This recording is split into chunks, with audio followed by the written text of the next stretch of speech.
शशिवर्णं चतुर्भुजं प्रसन्नवदनं ध्यायेत् सर्वविघ्नोपशान्तये। नारायणं नमस्कृत्य नरं चैव नरोत्तमं देवीं सरस्वतीं व्यासं ततो जयम् उदीरयेतु।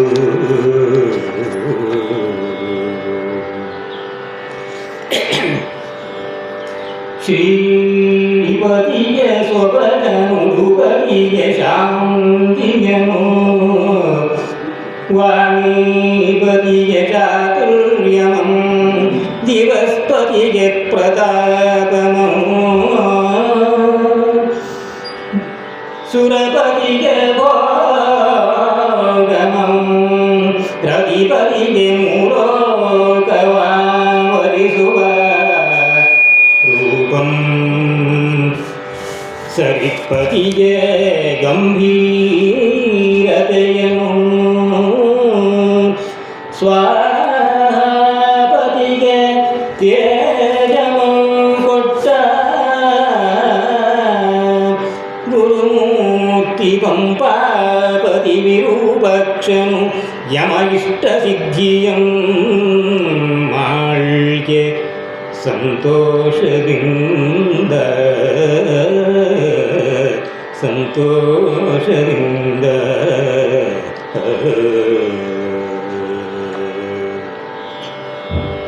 ಎಲ್ಲರಿಗೂ ನಮಸ್ಕಾರ.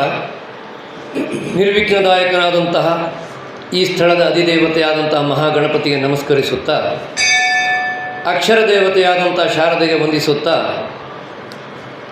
ಈ ಇಂದಿನ ಕಾರ್ಯಕ್ರಮದಲ್ಲಿ ನಾವು ಪ್ರಸ್ತುತಪಡಿಸುವಂಥ ಹರಿಶ್ಚಂದ್ರ ಕಾವ್ಯದ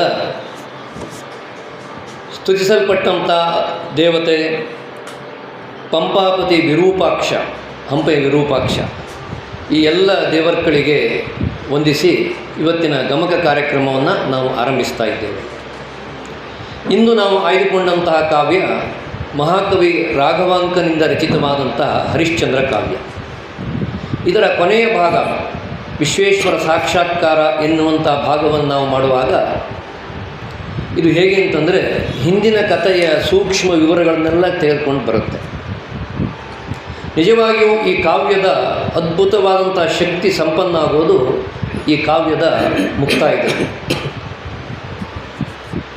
ಈ ಕಾವ್ಯವನ್ನು ರಚಿಸಿದಂಥ ರಾಘವಾಂಕನಿಗೆ ಕನ್ನಡ ಸಾಹಿತ್ಯದಲ್ಲಿ ಅತ್ಯುನ್ನತವಾದ ಸ್ಥಾನಮಾನ ಇದೆ. ಷಟ್ಪದಿಯ ಬ್ರಹ್ಮ ಅಂತ ಹೇಳ್ತಾರೆ. ಯಾಕೆಂದರೆ ರಾಘವಾಂಕ ಕವಿ ಬರುವ ತನಕ ಷಟ್ಪದಿಯಲ್ಲಿ ಕನ್ನಡದಲ್ಲಿ ಕಾವ್ಯ ರಚನೆ ಮಾಡಿದವರೇ ಇರಲಿಲ್ಲ. ಬಹುತೇಕ ಆಗ ಈಗಿನ ಕರ್ನಾಟಕ ಹಾಗೂ ಆಂಧ್ರ ಪ್ರದೇಶ ಭಾಗಗಳನ್ನು ಒಳಗೊಂಡಂಥ ಒಂದು ದೊಡ್ಡ ಪ್ರಾಂತ್ಯ ಆಗಿತ್ತು. ಅನೇಕ ಕವಿಗಳು ಸಮಾನವಾಗಿ ಕನ್ನಡದಲ್ಲಿ ಹಾಗೂ ತೆಲುಗಿನಲ್ಲಿಯೂ ಕೂಡ ಕಾವ್ಯ ರಚನೆಯನ್ನು ಮಾಡ್ತಾಯಿದ್ರು. ಬೇರೆ ಬೇರೆ ಸಾಹಿತ್ಯ ಕ್ರಮದಲ್ಲಿ ರಚನೆ ಮಾಡ್ತಾಯಿದ್ರು. ಇವನಿಗೆ ಅನೇಕ ಬಿರುದುಗಳಿತ್ತು. ಉಭಯ ಕವಿ ಅಂತ ಒಂದಿದೆ, ಉಭಯ ಕವಿ ಶರಭ ಅಂತಲೂ ಇದೆ.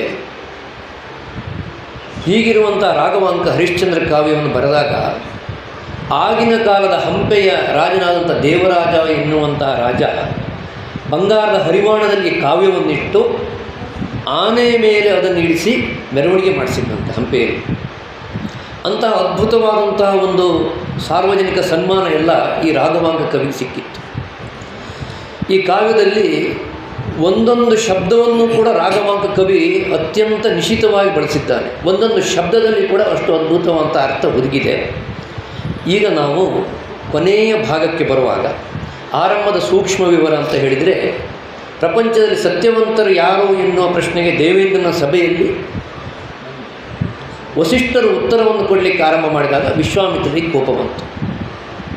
ಅದರಲ್ಲಿ ವಸಿಷ್ಠರು ಹರಿಶ್ಚಂದ್ರನೇ ಮಹಾಸತ್ಯವಂತ ಅಂತ ಹೇಳುವಾಗ ಮೊದಲು ತನ್ನನ್ನು ಕೇಳದೇ ಇರುವಂತಹ ಒಂದು ಅಹಂಕಾರ, ನನ್ನ ಕೇಳಬೇಕಾಯಿತು, ವಸಿಷ್ಠರನ್ನು ಕೇಳಿಬಿಟ್ರು ಅಂತ.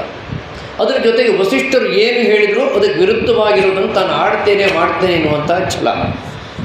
ಹೀಗೆ ವಸಿಷ್ಠ ವಿಶ್ವಾಮಿತ್ರರ ಸಂವಾದದಲ್ಲಿ ಹರಿಶ್ಚಂದ್ರ ಸಿಲುಕಿ ಕೋಣ ಮೆರಡು ಹೋರೆ ಗಿಡುವಿಂಗೆ ಮಿತ್ತಾಯಿತೆಂಬ ಮಾತಿನಂತೆ ಅನಗತ್ಯವಾಗಿ ಇವನು ತಪ್ಪೇ ಇಲ್ಲದೆ ಇವನು ಕಷ್ಟಕ್ಕೆ ಗುರಿಯಾಗ್ಬಿಟ್ಟ.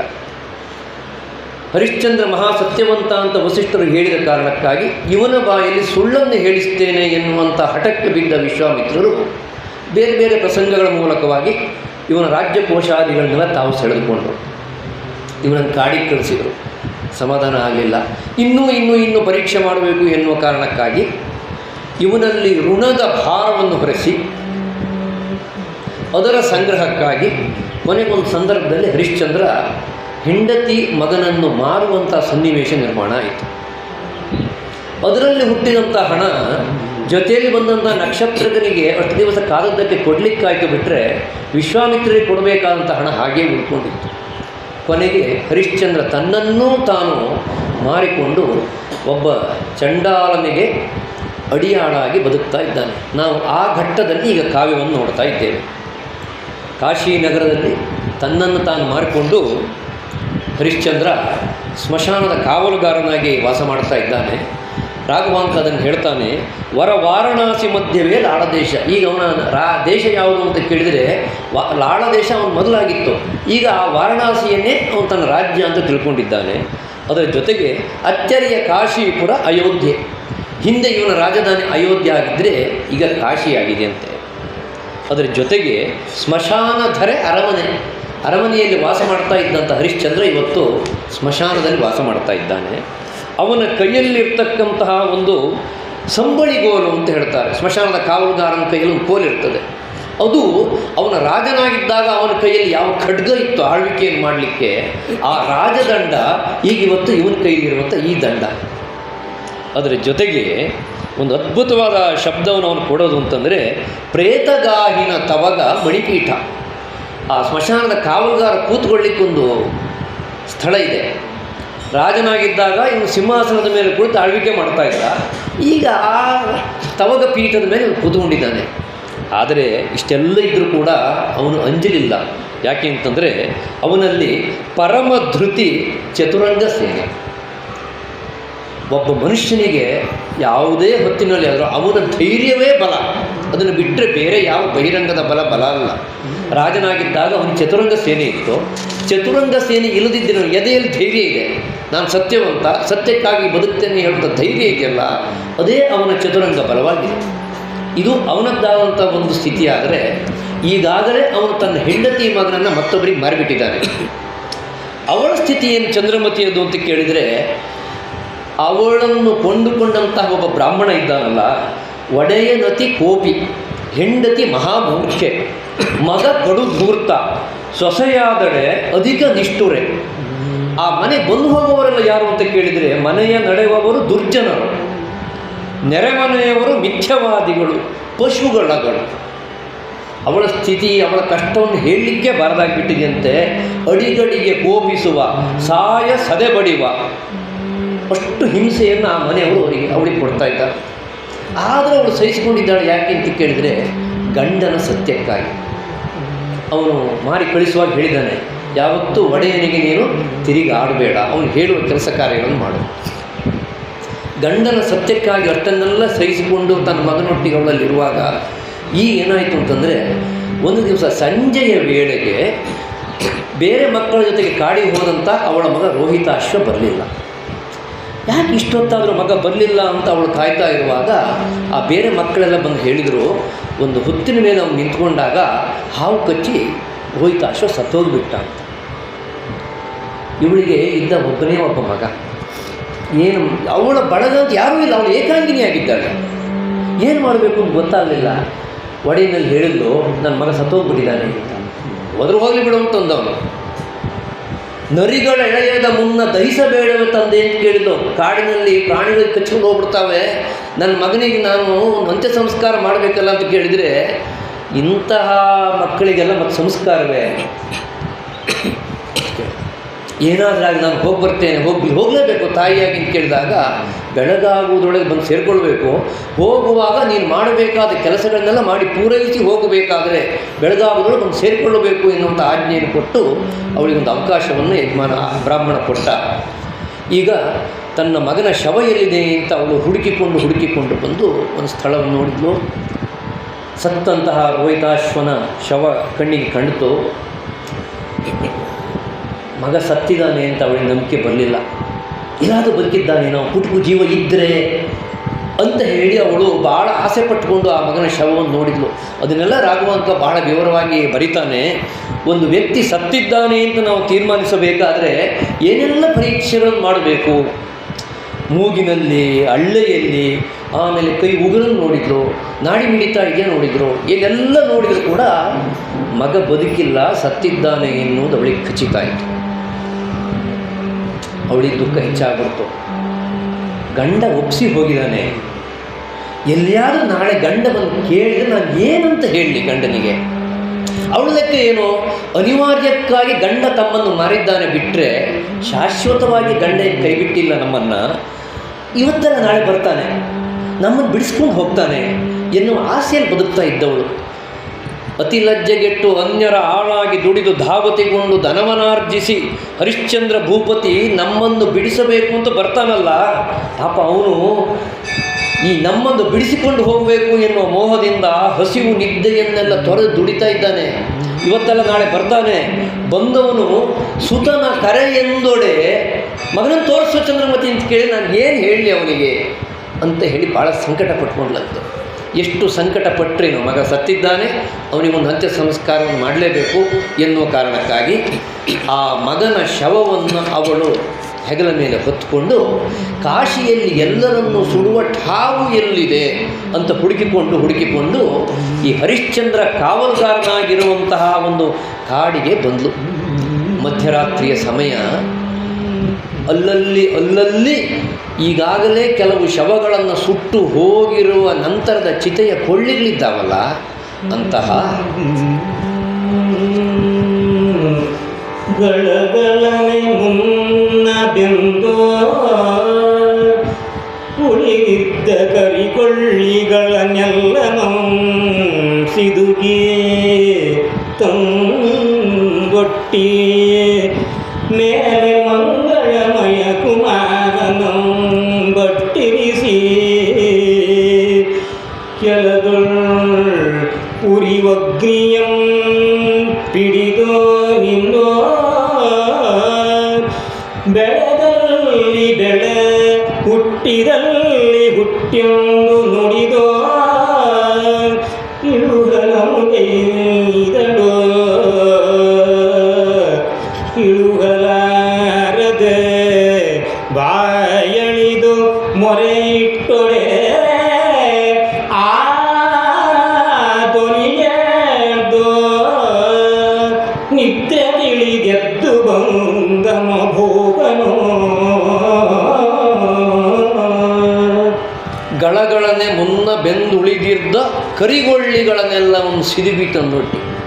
ಅನೇಕ ಸ್ಮಶಾನ, ಕಾಶಿಯಲ್ಲಿ ನಿತ್ಯವೂ ಸಾಯುವವರು. ಸಾಯುವ ಕಾಲದಲ್ಲಿ ಕಾಶಿಯಲ್ಲಿ ಸತ್ತರೆ ಪರಮೇಶ್ವರನೇ ಮೋಕ್ಷವನ್ನು ಕೊಡ್ತಾನೆ ಅಂಥವರಿಗೆ ಅಂತ ಒಂದು ಮಾತಿದೆ. ಎಲ್ಲರೂ ಒಂದು ಆ ಸ್ಥಳದಲ್ಲಿ ಸುಟ್ಟು ಹೋಗ್ತಾರೆ. ಅನೇಕ ಮಂದಿಗಳು ಈಗಾಗಲೇ ಸುಟ್ಟಾಗಿತ್ತು. ಆ ಸುಟ್ಟಾದ ಮೇಲೆ ಉಳಿದಿರ್ತಕ್ಕಂತಹ ಚಿತೆಯಿಂದ ದೂರ ಬಿದ್ದಿರ್ತಕ್ಕಂತಹ ಕೆಲವು ಕೊಳ್ಳಿಗಳನ್ನು ಗಳಗಳನ್ನೇ ಅದು ಚಿತೆ ಮೇಲಿದ್ದಾಗ ಧಗಧಗಿಸಿ ಉರಿದಾದರೂ ಕೂಡ ಹೊರಗೆ ಬಿದ್ದ ಮೇಲೆ ಸಣ್ಣಗೆ ಒಂದಷ್ಟು ಬೆಂಕಿಯಾಗಿ ಕೆಂಡವಾಗಿರ್ತಕ್ಕಂಥ ಕೊಳ್ಳಿಗಳು, ಅಂಥ ಕರಿಗೊಳ್ಳಿಗಳನ್ನೆಲ್ಲ ಹುಡುಕಿಕೊಂಡು ತಂದು ಒಂದು ರಾಶಿ ಮಾಡಿತು. ಅವಳಿಗೆ ಅಲ್ಲಿ ಆ ಸಹಾಯಕ್ಕೆ ಯಾರಿದ್ದಾರೆ? ಒಂದು ಮನುಷ್ಯನಿಗೆ ಎಂಥ ಸ್ಥಿತಿ ಬಂದುಬಿಡ್ತದೆ ಅಂತ. ಮಹಾರಾಣಿಗಿದ್ದವಳು ಅವನು ರಾಜಕುಮಾರ. ಇವತ್ತು ಅವನನ್ನು ಸುಡುವ ಕಾಲದಲ್ಲಿ ಹೀಗಿರುವಂಥ ಸ್ಥಿತಿ.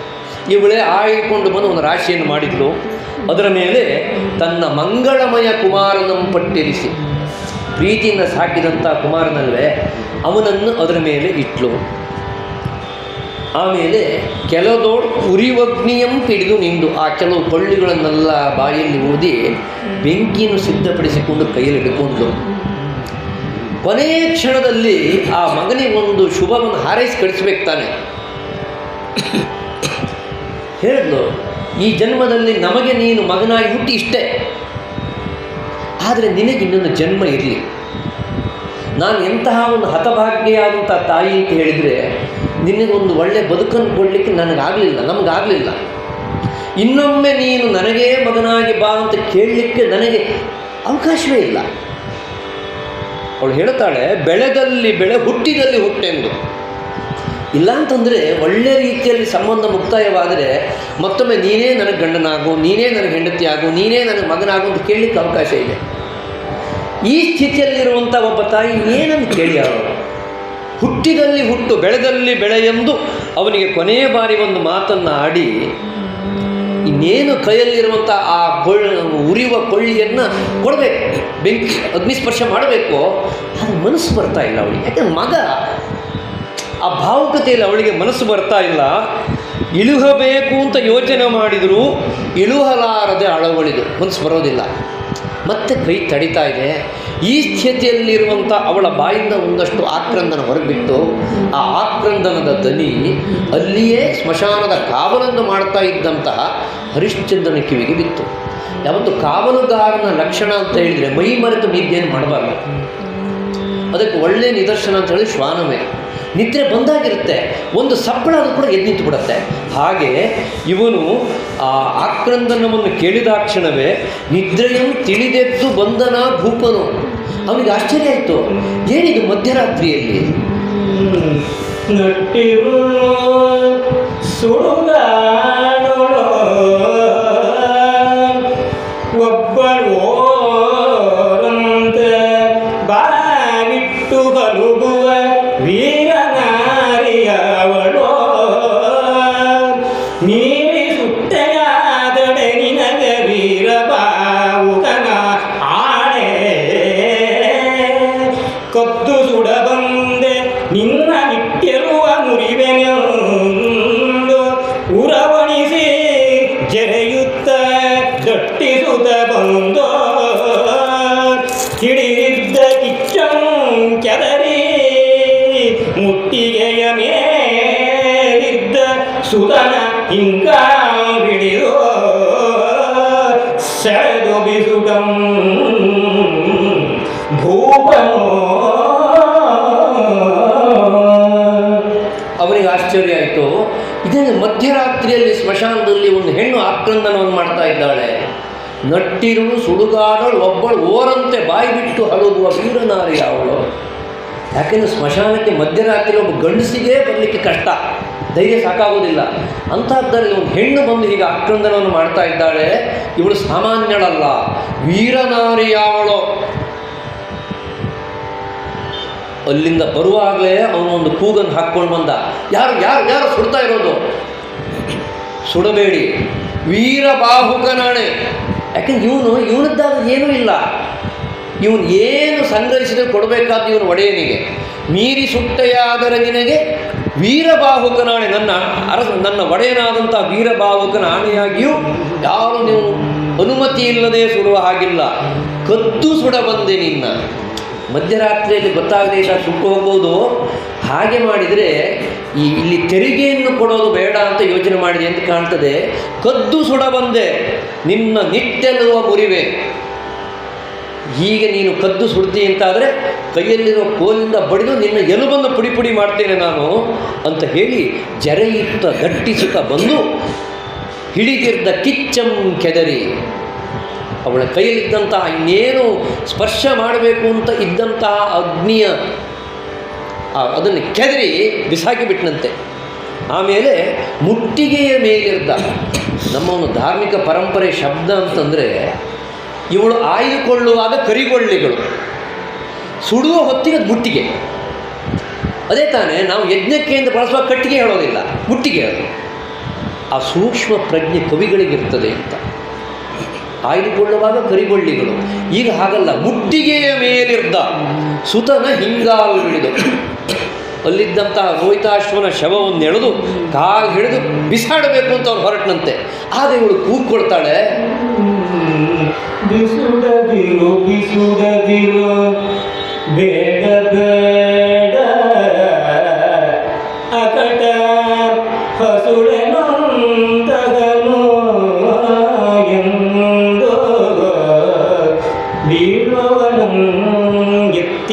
ಲೆಕ್ಕಿಸಿಕೊಂಡು ಕುಲವ ನೋಡದೆ ಬೇಡಿಕೊಂಬೆನೋ ಇವನೆನ್ನ ಮಗನಲ್ಲ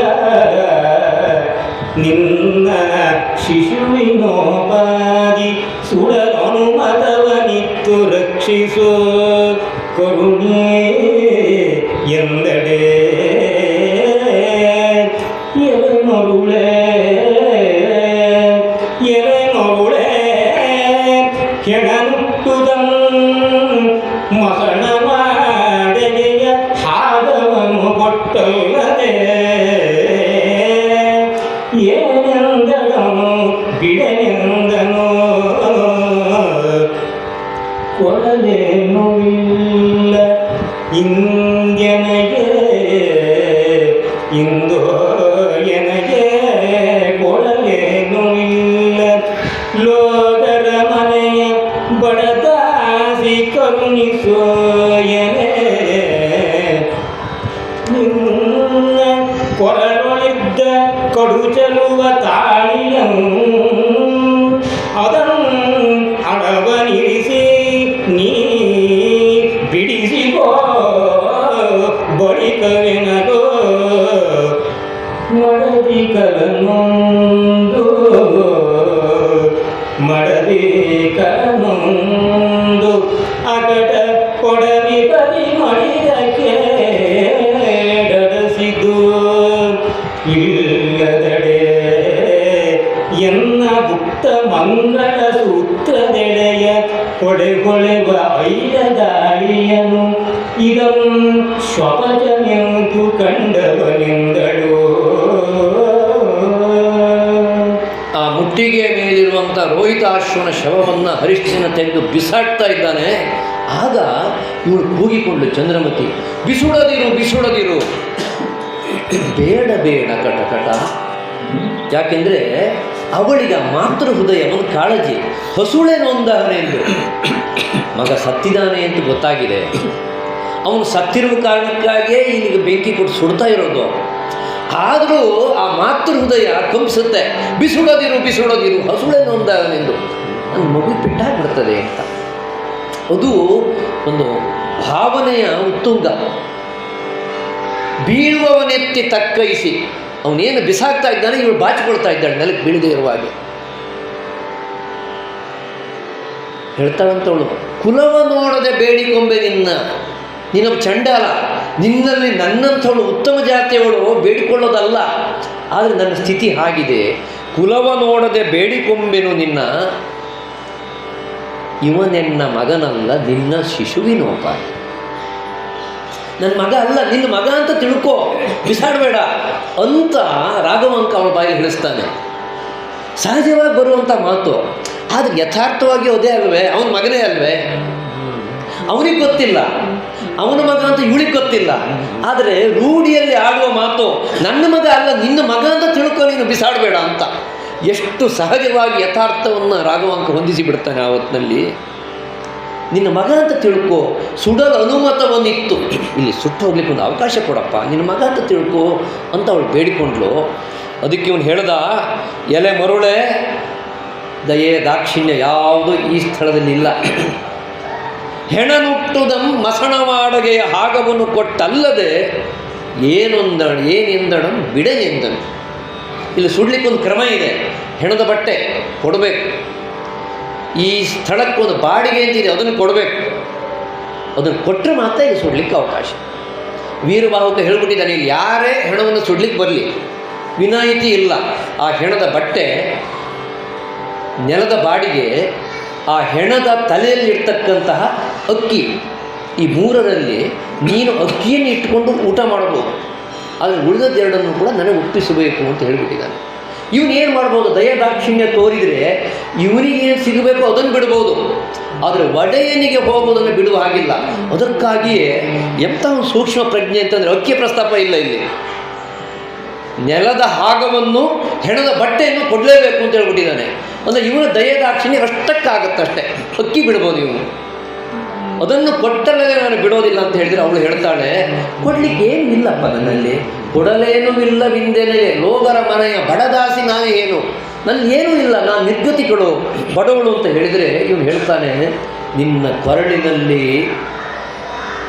ಕಡು ಚೆಲ್ಲುವ ತಾಳಿ ಕಾಣಿಸ್ತಾ ಇದೆಯಲ್ಲ, ಅದನ್ನೇ ನೀನೆಲ್ಲ ಹೋಗಿ ಅಡ ಇಡು, ದುಡ್ಡು ತಗೊಂಬ, ಮಗನ ಹೆಣವನ್ನು ಸುಡು, ಮುಂದೆ ಬೇಕಾದ್ರೆ ನೀನು ಬಿಡಿಸ್ಕೊಳ್ಳಿ. ಅಡ ಅಂತ ಹೇಳಿದರೆ ವಿಕ್ರಯ ಅಲ್ಲ, ಪೂರ್ಣ ಮಾರಾಟ ಅಲ್ಲ. ಈ ಹೊತ್ತಿಗೆ ದುಡ್ಡು ಬೇಕು, ಒಂದು ವಸ್ತು ಇಡೋದು, ಮುಂದೆ ನಮ್ಮಲ್ಲಿ ದುಡ್ಡಿದ್ದಾಗ ಬಿಡಿಸ್ಕೊಂಡು ಬರ್ಬೋದು.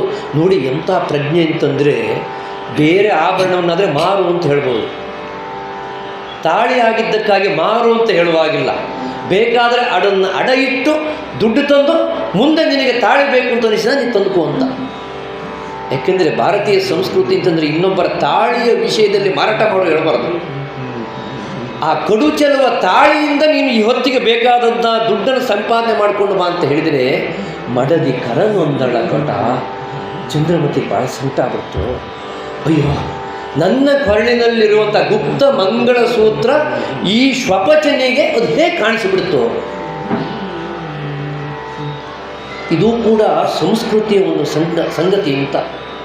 ಗಂಡ ಬದುಕಿರುವಾಗ ಇವಳ ತಾಳಿ ಅನ್ಯರ ಕಣ್ಣಿಗೆ ಬೀಳಬಾರದು, ತಾಳಿ ಇರುವ ಸ್ಥಳ ಅನ್ಯರ ಕಣ್ಣಿಗೆ ಬೀಳಬಾರದು. ಅದೊಂದು ಆರ್ಯ ಹೆಣ್ಣಿನ ಲಕ್ಷಣ ಅಂತ. ಹಾಗಾದ್ರೆ ನನ್ನ ಗಂಡ ಸತ್ತೋಗ್ಬಿಟ್ನೆ, ನನ್ನ ಕೊರಳಿನಲ್ಲಿರುವಂಥ ಗುಪ್ತ ಮಂಗಳ ಸೂತ್ರ ಈ ಶ್ವಪಚನಿಗೆ ಕಂಡಿತು ಅಂತಾದರೆ ನನ್ನ ಗಂಡ ಸತ್ತೋಗಿಬಿಟ್ನೆ ಅಂತ ಹೇಳಿ ಅವಳಿಗೆ ಯೋಚನೆ ಆಯಿತು. ಆದರೆ ಆ ಯೋಚನೆಗಿಂತಲೂ ಅವಳಿಗೆ ಮುಖ್ಯವಾಗಿರೋದು ಗಂಡನಿಗೇನಾಯಿತು ಅಂತ ಮತ್ತೆ ತಿಳ್ಕೊಳ್ಳೋದಾಯಿತು. ಕಣ್ಣೆದುರಿಗಿರುವಂಥ ಈ ಮಗನ ಶವಕ್ಕೊಂದು ಅಂತ್ಯ ಸಂಸ್ಕಾರವನ್ನು ಮಾಡಬೇಕಲ್ಲ, ಅದು ಆಗ್ತಾ ಇಲ್ಲ, ಕೊಡಲಿಕ್ಕೆ ಏನೂ ಇಲ್ಲ ಅವಳಿಗೆ. ಅದಕ್ಕಾಗಿ ಅವಳು ಸಂಕಟ ಪಡ್ತಾಳಂತೆ. ಮಗನೇ, ಎಂತಹ ಸಂದರ್ಭ ಬಂದು ಹೋಯಿತು. ವಿಗತ ಸಪ್ತದ್ವೀಪಪತಿಯ ಕೊಸುರಲ್ಲಿ ಬಂದು, ವಿಗತ ಸಪ್ತದ್ವೀಪಪತಿಯ ಕೊಸುರಲ್ಲಿ ಬಂದು, ನಿನಗೆ ಒಮ್ಮೆಟ್ಟು ಸುಡುಗಾಡು ಹಗೆಯಾಯ್ತೆ, ನಿಗೆ ಸಗಗಲು ತನ್ನಾಣೆ ಸಲಿಸುವನ ಕುಮಾರನೆನಿಸುವ ನಿನ್ನನು, ನಿಗೆ ಸಕಲ ಲೋಕದೊಳು ತನ್ನಾಣೆ ಸಲುವನ ಕುಮಾರನೆನಿಸುವ ನಿನ್ನನು, ಬರೆಯಲಿ ಚಾಂಡಾಲನು ಆಣೆ ಇಡುವಂತಾಯ್ತೆ, ಜಗದನವನಿಧಿ ಗೊಡೆಯನ ಆತ್ಮಭವನೆನಿಸಿ,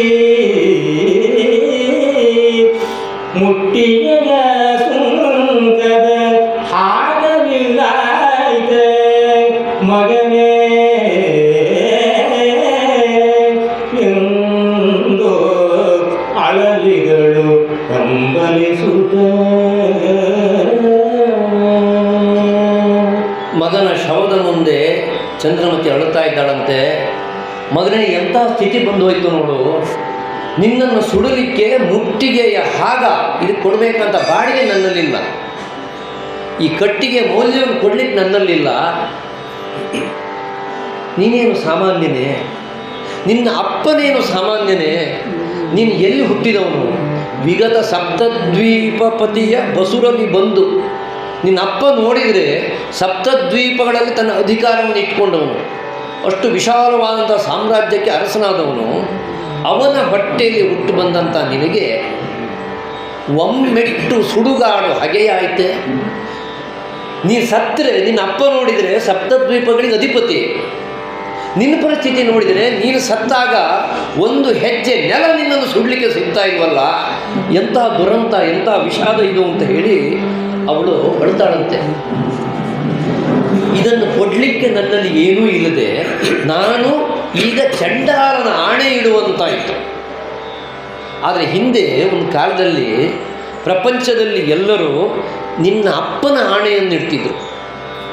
ಜಗದ ನವನಿಧಿಗೆ ಒಡೆಯನ ಆತ್ಮಭವನೆನಿಸಿ, ನಿನ್ನ ಅಪ್ಪನ ಭಂಡಾರದಲ್ಲಿ ಎಷ್ಟು ಶ್ರೀಮಂತಿಕೆ ಇತ್ತು, ನವನಿಧಿಗಳು ನಿನ್ನ ಅಪ್ಪನ ಭಂಡಾರದಲ್ಲಿತ್ತು. ಆದರೆ ಇವತ್ತು ಸ್ಮಶಾನದಲ್ಲಿ ಕಟ್ಟಿಗೆಯ ಹಾಗವನ್ನು ಕೊಡಲಿಕ್ಕೂ ಕೂಡ ಇಲ್ಲವಲ್ಲ ಮಗನೇ ಅಂತ ಹೇಳಿ ಒಬ್ಬ ವ್ಯಕ್ತಿ ಕೈಯಲ್ಲಿ ಏನೋ ಸಾಧ್ಯತೆ ಇದ್ರೆ ಮಾಡ್ಬೋದು, ಏನೂ ಮಾಡಲಿಕ್ಕೆ ಸಾಧ್ಯತೆ ಇದ್ದಾಗ ಅಳೋದು ಬಿಟ್ಟು ಏನು ಮಾಡಲಿಕ್ಕೆ ಬರ್ತದೆ? ಹಾಗೆ ಚಂದ್ರಮತಿ ಅಳುತ್ತಾ ಇರುವಾಗ ವನಿತೆಯ ಅಳಲಂ ಕೇಳುದು. ವನಿತೆಯಳಲಂ ಕೇಳ್ದು ನಡುಗಿ ವಿಶ್ವಾಮಿತ್ರ ಮುನಿಯನಗೆ ಮತ್ತೆ ಮಾಡಿದ ತೊಡಗಿದು ಆಗದಿರದು ಎನ್ನುತ್ತ ಮನದೊಳ ಮುರುಗುದ ಅವಲೋಕದೊಳ ಆಣೆ ಸೊಲುಗೆನಿಸುವ ಭೂಪನ ತನೆಯ ನೀಲಗಳನ್ನು ಈ ತರಳನು ಅವಲೋಕದೊಳ ಆಣೆ ಸೊಲುಗೆನಿಸುವ ಭೂಪನ ತನೆಯನು ತರುಣಿ ನೆರೆಗೆರೆಯ ನಿತ್ಯನಲು ಕೊಡಲಿಲ್ಲದೆ ಅಧಿಕರ ಬೆಸಗೊಳ್ಳಲು ಬಿಡುವೆನೆ ಶೋಕಿಸುವ ಹೊತ್ತು ಕುಸಿದು ಶೋಕಿಸುವಗೇನವುದು ಎಂದ ನವನೀಶನು. ಅಲ್ಲಿ ಕಾವಲುಗಾರನಾಗಿರುವಂಥ ಹರಿಶ್ಚಂದ್ರನಿಗೆ ವನಿತೆಯ ಅಳಲನ್ನು ಕೇಳಿ ನಡುಕ ಉಂಟಾಯಿತು. ಅವನಿಗೆ ಗೊತ್ತಾಯ್ತು ಇದು ಮತ್ತೆ ಕಷ್ಟಕ್ಕೆ ಬಂತು ತನಗೆ. ವಿಶ್ವಾಮಿತ್ರ ಮುನಿಯನಿಗೆ ಮತ್ತೆ ಮಾಡಿದ ತೊಡಗಿದಾಗದಿರದೇನುತ್ತ ಇವಳು ನೋಡಿದರೆ ಅಳ್ತಾಳೆ. ಮಗನನ್ನು ಸುಡುವ ಅನಿವಾರ್ಯತೆ ಅವಳಿದ್ದಾಳೆ, ಕೊಡಲಿಕ್ಕೆ ಅವಳಿಗೆ ಏನೂ ಇಲ್ಲ. ಇಷ್ಟು ದೈನ್ಯತೆಯಲ್ಲಿ ಅವಳು ಬೇಡ್ಕೊಡ್ತಾಳೆ ಅಂತಂದರೆ ಅವಕಾಶ ಮಾಡಿಕೊಡೋದು ಮಾನವೀಯತೆ. ಆದರೆ ಏನನ್ನೂ ತೆಗೆದುಕೊಳ್ಳದೆ ಈಗ ಶುಲ್ಕ ತೆರಿಗೆ ಅಂತ ಏನಿದೆಯೋ ಅದನ್ನು ತೆಗೆದುಕೊಳ್ಳದೆ ಕೊಡಲಿಕ್ಕೆ ಬರೋದಿಲ್ಲ. ಯಾಕೆಂದರೆ ಅರಸನ ಆಜ್ಞೆ ಸತ್ಯ. ಈಗ ಸತ್ಯವನ್ನು ಪಾಲಿಸಬೇಕೋ ಅಥವಾ ಮಾನವೀಯತೆಗೆ ಮನಸ್ಸನ್ನು ಕೊಡಬೇಕೋ ಅವನಿಗೆ ಗೊಂದಲಕ್ಕಿದ್ದ. ಇದು ತನ್ನ ಪರೀಕ್ಷೆಗಾಗಿಯೇ ವಿಶ್ವಾಮಿತ್ರ ಮುನಿ ಮಾಡಿದಂಥ ಹುನ್ನಾರ ಅಂತ ಗೊತ್ತಾಗೋಯ್ತು ಅವನಿಗೆ. ಯಾಕೆಂದರೆ ಒಂದು ಸಾರಿ ಇವನ ಬದುಕಿನಲ್ಲಿ ವಿಶ್ವಾಮಿತ್ರರ ಪ್ರವೇಶ ಆದ ಮೇಲಿಂದ ಏನೆಲ್ಲ ಘಟನೆಗಳು ನಡೆದವೋ ಎಲ್ಲವೂ ಸತ್ಯ ಈ ಹರಿಶ್ಚಂದ್ರನ ಪರೀಕ್ಷೆಗಾಗಿ ಇರೋದು. ಪ್ರತಿಯೊಂದು ಸಂದರ್ಭದಲ್ಲಿ ಒಂದು ಸಮಸ್ಯೆಯನ್ನು ತೊಡಕಂತ ತಂದಿಡೋದು. ಅಂದರೆ ಇದನ್ನು ಮಾಡಬೇಕು ಅದನ್ನು ಮಾಡಬೇಕು, ಎರಡೂ ಧರ್ಮ. ಅದನ್ನು ಒಂದು ಪರಮ ಧರ್ಮ ಇದೆ, ಅದನ್ನು ಮಾಡಬೇಕು. ಅವನ ಬದುಕಿನಲ್ಲಿ ಆಗಿದ್ದೆಲ್ಲ ಹಾಗೆ ಅಲ್ವೇ? ವಿಶ್ವಾಮಿತ್ರ ಮುನಿಯನಿಗೆ ಮತ್ತೆ ಮಾಡಿದ ತೊಡಕಿದು ವನಿತೆಯ ಅಳಲಿಗೆ ನಾನೇನಾದರೂ ಮರದ ಮರುಕವನ್ನು ವ್ಯಕ್ತಪಡಿಸಿ ನಾನು ಕರಗಿಬಿಟ್ಟೆ ಅಂತಾದರೆ ಸತ್ಯವನ್ನು ಕಳ್ಕೊಳ್ತೇನೆ.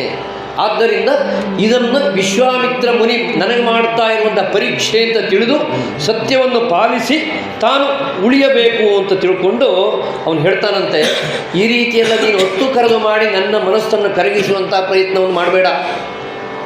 ಶೋಕಿಸುವ ಹೊತ್ತು ಮಗ ಸತ್ತಿದ್ದಾನೆ, ಅಳಬೇಕು. ಆದರೆ ಹುಸಿದು ಶೋಕಿಸುವುದಿದು ಸರಿಯೇ ಅಂತ ನೀನು ಸುಮ್ಮನೆ ಅಧಿಕರ ಹೆಸರನ್ನು ಹೇಳ್ತಾ ಇದ್ದೀಯಾ? ಆ ಮಗುವಿನ ಶವವನ್ನು ಮುಂದಿಟ್ಕೊಂಡು ನಿನ್ನಪ್ಪ ಅಂಥವಾಗಿದ್ದ, ನಿನ್ನಪ್ಪ ಇಂಥವಾಗಿದ್ದ, ಅವರಲ್ಲಿ ಅಷ್ಟು ಭಂಡಾರದಲ್ಲಿತ್ತು, ಹೀಗೆ ಹುಸಿದು ಶೋಕಿಸ್ತಾ ಇದ್ದಿ ಬಿಟ್ಟರೆ ನಿನ್ನ ಮಾತಿನಲ್ಲಿ ಸತ್ಯ ಉಂಟೆ? ಉಂಟು ಅಂತಾದರೆ ಹೇಳು, ಇವನು ಯಾರ ಮಗ ಆಗಿದ್ದ ಹೇಳು ಅಂತ ಹೇಳಿದಾಗ ಅವಳು ಹೇಳ್ತಾಳೆ, ಸಂದ ರವಿಕುಲ ತಿಲಕ ನೆನಪ ತ್ರಿಶಂಕುವಿನ ನಂದನನು ಅಯೋಧ್ಯಾಧಿಪತಿ ಹರಿಶ್ಚಂದ್ರ ಅಂತ ಹೇಳಿಬಿಟ್ರು. ಒಂದು ಸಾರಿ ಇವನಿಗೆ ಯೋಚನೆ ಆಯಿತು, ಎಲ್ಲಿಯೋ ವಿಷಯ ತನ್ನ ಹತ್ರಕ್ಕೆ ಬರ್ತಾ ಇದೆ ಇದು ಅಂಥೇಳಿ. ಇವನಿಗೂ ಏನಾಗಿದೆ, ಹೆಂಡತಿ ಮಗನನ್ನು ಮಾರಿದ ಮೇಲೆ ಅವ್ರಿಗೆ ಏನಾದರೂ ಅಂತ ಇವನಿಗೇನು ಗೊತ್ತಾಗಿಲ್ಲ. ಹಾಗಾಗಿ ಹರಿಶ್ಚಂದ್ರನೇ ಇವನಪ್ಪ ಅಂತ ಹೇಳಿದ ಮೇಲೆ ಇವನು ಮತ್ತೆ ಅದನ್ನು ಮನದ ಸಂಶಯವನ್ನು ದೃಢಪಡಿಸಿಕೊಳ್ಳಿಕ್ಕಾಗಿ ಕೇಳ್ತಾನೆ, ಹರಿಶ್ಚಂದ್ರ ಅಂತ ಹೇಳಿದೆಯಲ್ಲ, ಆತನ ಅಂಗನೆ ಕುಮಾರರು ಏನಾದರೂ ಅಂತ ಕೇಳಿದ ಮತ್ತೆ. ಆಗ ಅವಳು ಹೇಳ್ತಾಳೆ, ಹಿಂದೆ ಹರಿಶ್ಚಂದ್ರ ತನ್ನ ಮಗನನ್ನು ಮಾರಿ ಹೋಗಿದ್ದ, ತಾನೊಬ್ಬ ಬ್ರಾಹ್ಮಣರ ಮನೆಗೆ ಕೆಲಸ ಮಾಡ್ತಾ ಇದ್ದೆ, ಒಡೆಯನ ಮನೆಗೆ ಹುಳ್ಳಿಯಂ ತಪ್ಪೆನೆಂದು ಅಡವಿ ಹೋದಂಥ ನನ್ನ ಮಗ ಕಾಳೋರಗಂ ಕಚ್ಚಿ ಮಡಿದನು, ಕಂದನಿ ವಿಧಿಗೆ ಸೇರಿತು ಅಂತ ಹೇಳಿದವಳೆ.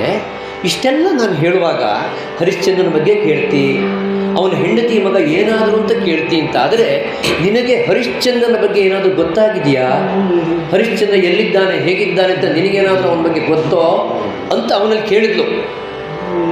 ಅದಕ್ಕೆ ಅವನು ಹೇಳ್ತಾನೆ, ನುಡಿಯಲರಿಯದೆ ಸಕಲ ರಾಜ್ಯಮಂ ಹೋಗಾಡಿ, ನುಡಿಯಲರಿಯದೆ ಸಕಲ ರಾಜ್ಯಮಂ ಹೋಗಾಡಿ, ಕಡೆಗೆ ಅಧಿಕ ಋಣಿಯಾಗಿ ನೆಲೆಗೆಟ್ಟು ಮಂತ್ರಿಗರಸಿ ಅಡವಿ ಗುರಿಯಾಗಿ, ಕೈ ಹಿಡಿದ ಸತಿ ಪುತ್ರವನ್ನು ಮಾರಿ ಸುಕ್ಷೇತ್ರದೊಳಗೆ,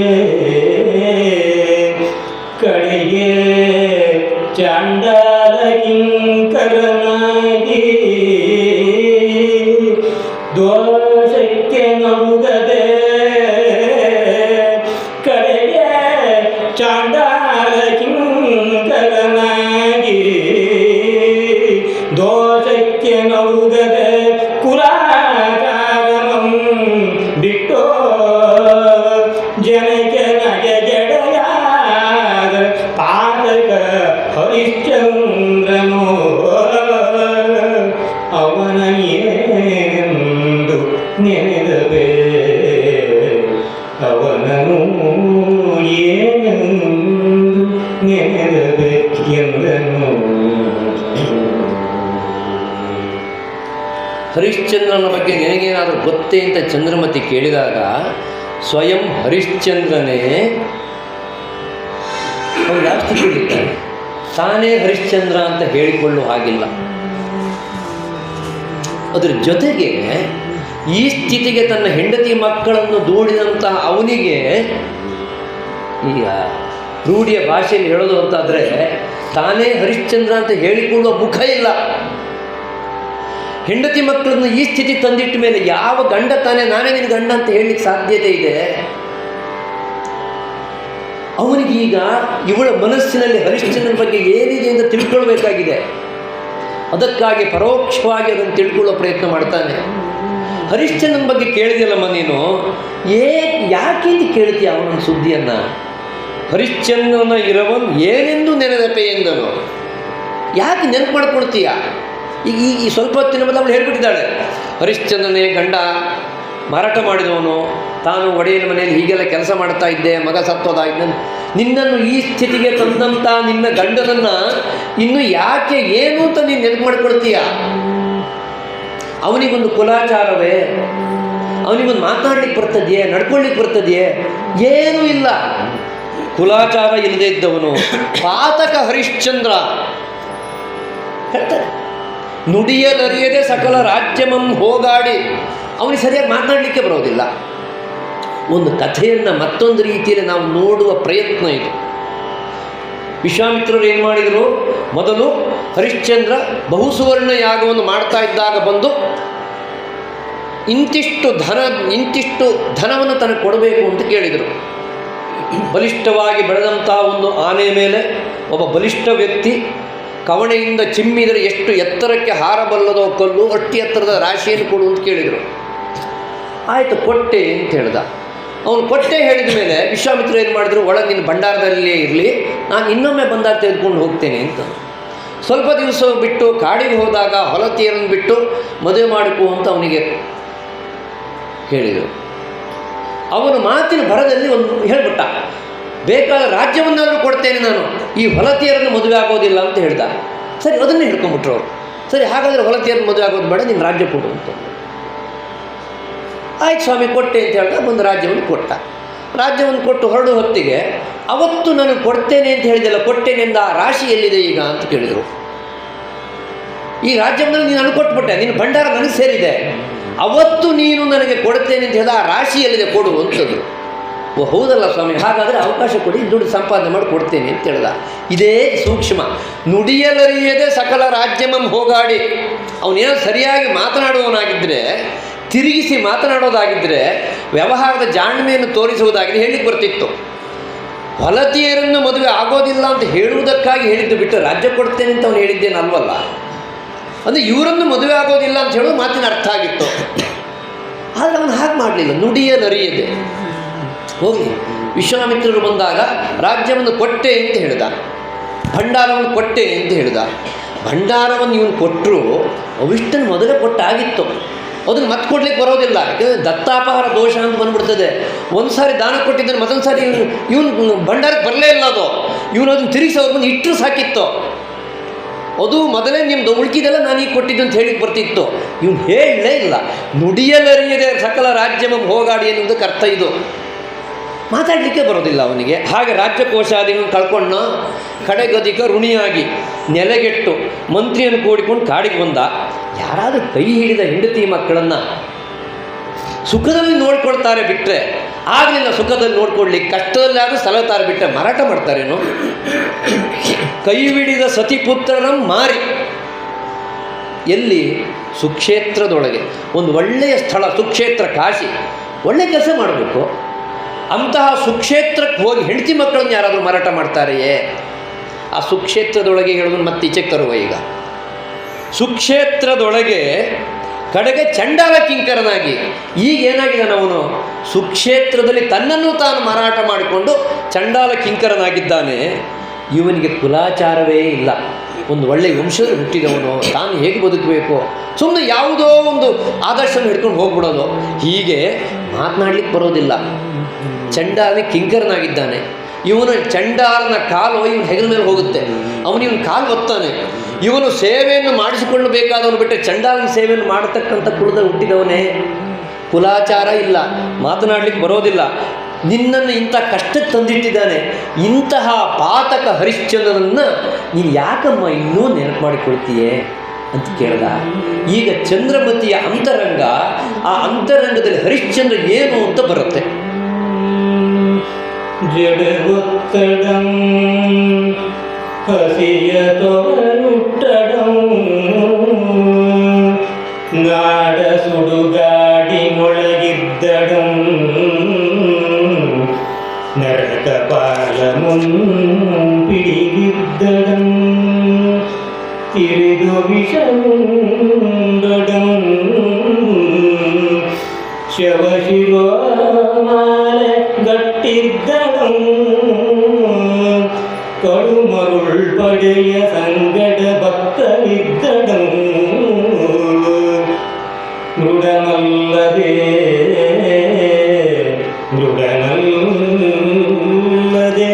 ಅಖಿಲ ಲೋಕಕ್ಕೆ ಒಡೆಯನೆಂಬ ನುಡಿಯಂತಿವೆ. ಮೃಡನಲ್ಲದೆ ಅಖಿಲ ಲೋಕಕ್ಕೆ ಒಡೆಯನೆಂಬ ನುಡಿಯಂತಿವೆ.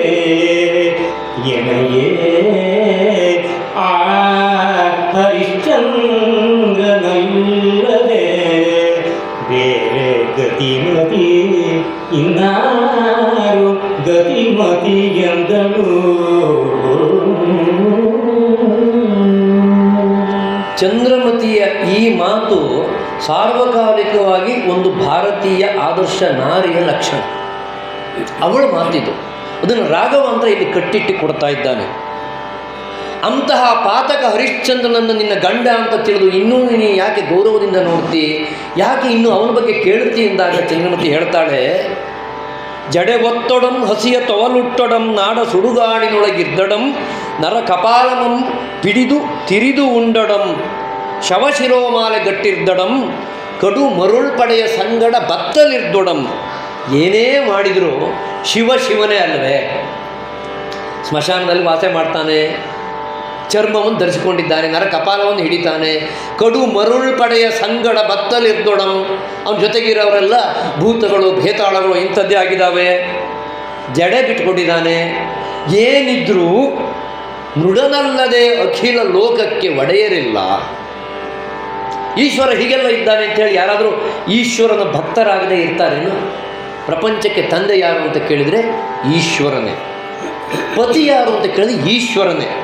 ಅಂದರೆ ಒಬ್ಬ ವ್ಯಕ್ತಿಯ ಲಕ್ಷಣವನ್ನು ನೋಡಬೇಕು, ಅವಲಕ್ಷಣವನ್ನು ನೋಡಬೇಕು ಅಂತ. ಇನ್ನೊಂದು ಅಂತ ಹೇಳಿದರೆ ಮನಸ್ಸಿನಲ್ಲಿ ಗೌರವ ಪ್ರೀತಿ ಇದ್ದಾಗ ಅವಲಕ್ಷಣಗಳೇ ಲಕ್ಷಣಗಳಾಗಿ ಕಾಣ್ತವೆ. ಇದನ್ನು ಕಾಳಿದಾಸ ಗಿರಿಜಾ ಕಲ್ಯಾಣದಲ್ಲಿ ಭಾಳ ಚಂದ ಹೇಳ್ತಾನೆ. ತಪಸ್ಸಿನಲ್ಲಿರುವಂಥ ಪಾರ್ವತಿಯ ಬಳಿ ಬಂದು ಒಬ್ಬ ಬ್ರಾಹ್ಮಣ ವೇಷದಲ್ಲಿ ಬಂದು ಹೇಳ್ತಾನೆ, ಶಿವ ಅಂತಂದ್ರೆ ಹಾಗಿದ್ದಾನೆ ಹೀಗಿದ್ದಾನೆ, ನಿನಗೇನು ಕೆಲಸ ಇಲ್ವಾ, ಇಂಥ ಸುಂದರಿ ನೀನು ಹೋಗಿ ಆ ಶಿವನನ್ನು ಮದುವೆ ಮಾಡ್ಕೊಳ್ಳಿಕ್ಕೆ ಹೊರಟಿದ್ಯಲ್ಲ ಅಂತ. ಅಂಥ ಹೊತ್ತಿನಲ್ಲಿ ನಿಜವಾದ ಮಾತು ಅಂತರಂಗ ಹೊರಗೆ ಬರುತ್ತೆ. ಯಾವತ್ತೂ ಇದಿರಿನಲ್ಲಿದ್ದಾಗ ಹೊಗಳಿದವರೇ ನಿಜವಾದ ಮಾತನ್ನಾಡ್ತಾರೆ ಅಂತಲ್ಲ, ಇದಿರಿನಲ್ಲಿ ಇಲ್ಲದೆ ಇದ್ದಾಗ ಆಡ್ತಾರಲ್ಲ ಅದು ಅಂತರಂಗದ ಮಾತು. ಆ ಹೊಗಳಿಕೆ ನಿಜವಾದ ಹೊಗಳಿಕೆ. ಚಂದ್ರಮತಿ ಹೇಳ್ತಾಳೆ, ಇಷ್ಟೆಲ್ಲ ಅವಲಕ್ಷಣಗಳಿದ್ದರೂ ಹೇಗೆ ಪ್ರಪಂಚಕ್ಕೆ ಈಶ್ವರನಲ್ಲದೆ ಮತ್ತೊಬ್ಬ ದೇವರಿಲ್ಲವೋ ಆ ನುಡಿಯಂತಿರೆ ಎನಗೆ ಆ ಹರಿಶ್ಚಂದ್ರನಲ್ಲದೆ ಇನ್ನಾರು ಗತಿಮತಿ ಎಂದಳು. ನನ್ನ ಕೈ ಹಿಡಿದು ಗಂಡ, ನನ್ನ ಕೊಳ್ಳಿಗೆ ತಾಳಿ ಕಟ್ಟಿದ ಗಂಡ, ಅವನಿಗೆ ಮಾತಾಡ್ಲಿಕ್ಕೆ ಬರಲಿ ಬರದೇ ಇರಲಿ, ರಾಜ್ಯವನ್ನು ಹೇಗಾದರೂ ಕಳ್ಕೊಳ್ಳಿ, ಸತ್ಯ ಎನ್ನುವಂಥ ಆದರ್ಶವನ್ನು ಹಿಂಬಾಲಿಸಿ ಕಾಡಿಗೆ ಬರಲಿ, ನಮ್ಮನ್ನು ಮಾರಾಟ ಮಾಡಲಿ, ಗಂಡನೇ. ಆ ಗಂಡನನ್ನು ಬಿಟ್ಟು ಒಂದು ಸಾಧ್ವಿಗೆ ಬೇರೆ ಗತಿಮತಿ ಎಂದಳು. ಎಂಥ ಒಂದು ಸಾರ್ವಕಾಲಿಕವಾದಂಥ ಒಂದು ಸತ್ಯ ಸಂಗತಿ ಅಂತಂದರೆ, ಚಂದ ಇದ್ರೆ ಮಾತ್ರ ಗಂಡನೇ, ದುಡಿದ್ರೆ ಮಾತ್ರ ಗಂಡನೇ, ಚೆನ್ನಾಗಿ ನೋಡಿಕೊಂಡ್ರೆ ಮಾತ್ರ ಗಂಡನೇ ಅಲ್ಲ. ಸಂಬಂಧದಲ್ಲಿ ಗಂಡ ಆಮೇಲೆ ಗಂಡ. ಅದು ಚಂದ್ರಮತಿಯ ಮಾತು. ಹೇಗೆ ಪ್ರಪಂಚದಲ್ಲಿ ಇಷ್ಟೆಲ್ಲ ವೈಲಕ್ಷಣಗಳಿದ್ದರೂ ಶಿವನೇ ಆರಾಧ್ಯನೋ, ನನಗೂ ನನ್ನ ಗಂಡ ಹರಿಶ್ಚಂದ್ರನೇ ಆರಾಧ್ಯ ಅಂತ ಹೇಳಿದಾಗ ಇವನ ಕಣ್ಣಿನಲ್ಲಿ ಕಂಬನಿ ಬರಲಿಕ್ಕೆ ಆರಂಭ ಆಯ್ತಂತೆ. ಇವನಿಗೆ ತಾನು ಎಂಥ ತಪ್ಪನ್ನು ಮಾಡಿದ್ದೇನೆ, ಎಂಥ ಅಪರಾಧವನ್ನು ಮಾಡಿದ್ದೇನೆ ಅಂತ ಈಗ ಅರ್ಥ ಆಗ್ತಾ ಇದೆ. ಯಾಕೆಂದರೆ ಹೀಗೆ ಮಾತನಾಡುವಂತಹ ಈ ಸತಿಯನ್ನು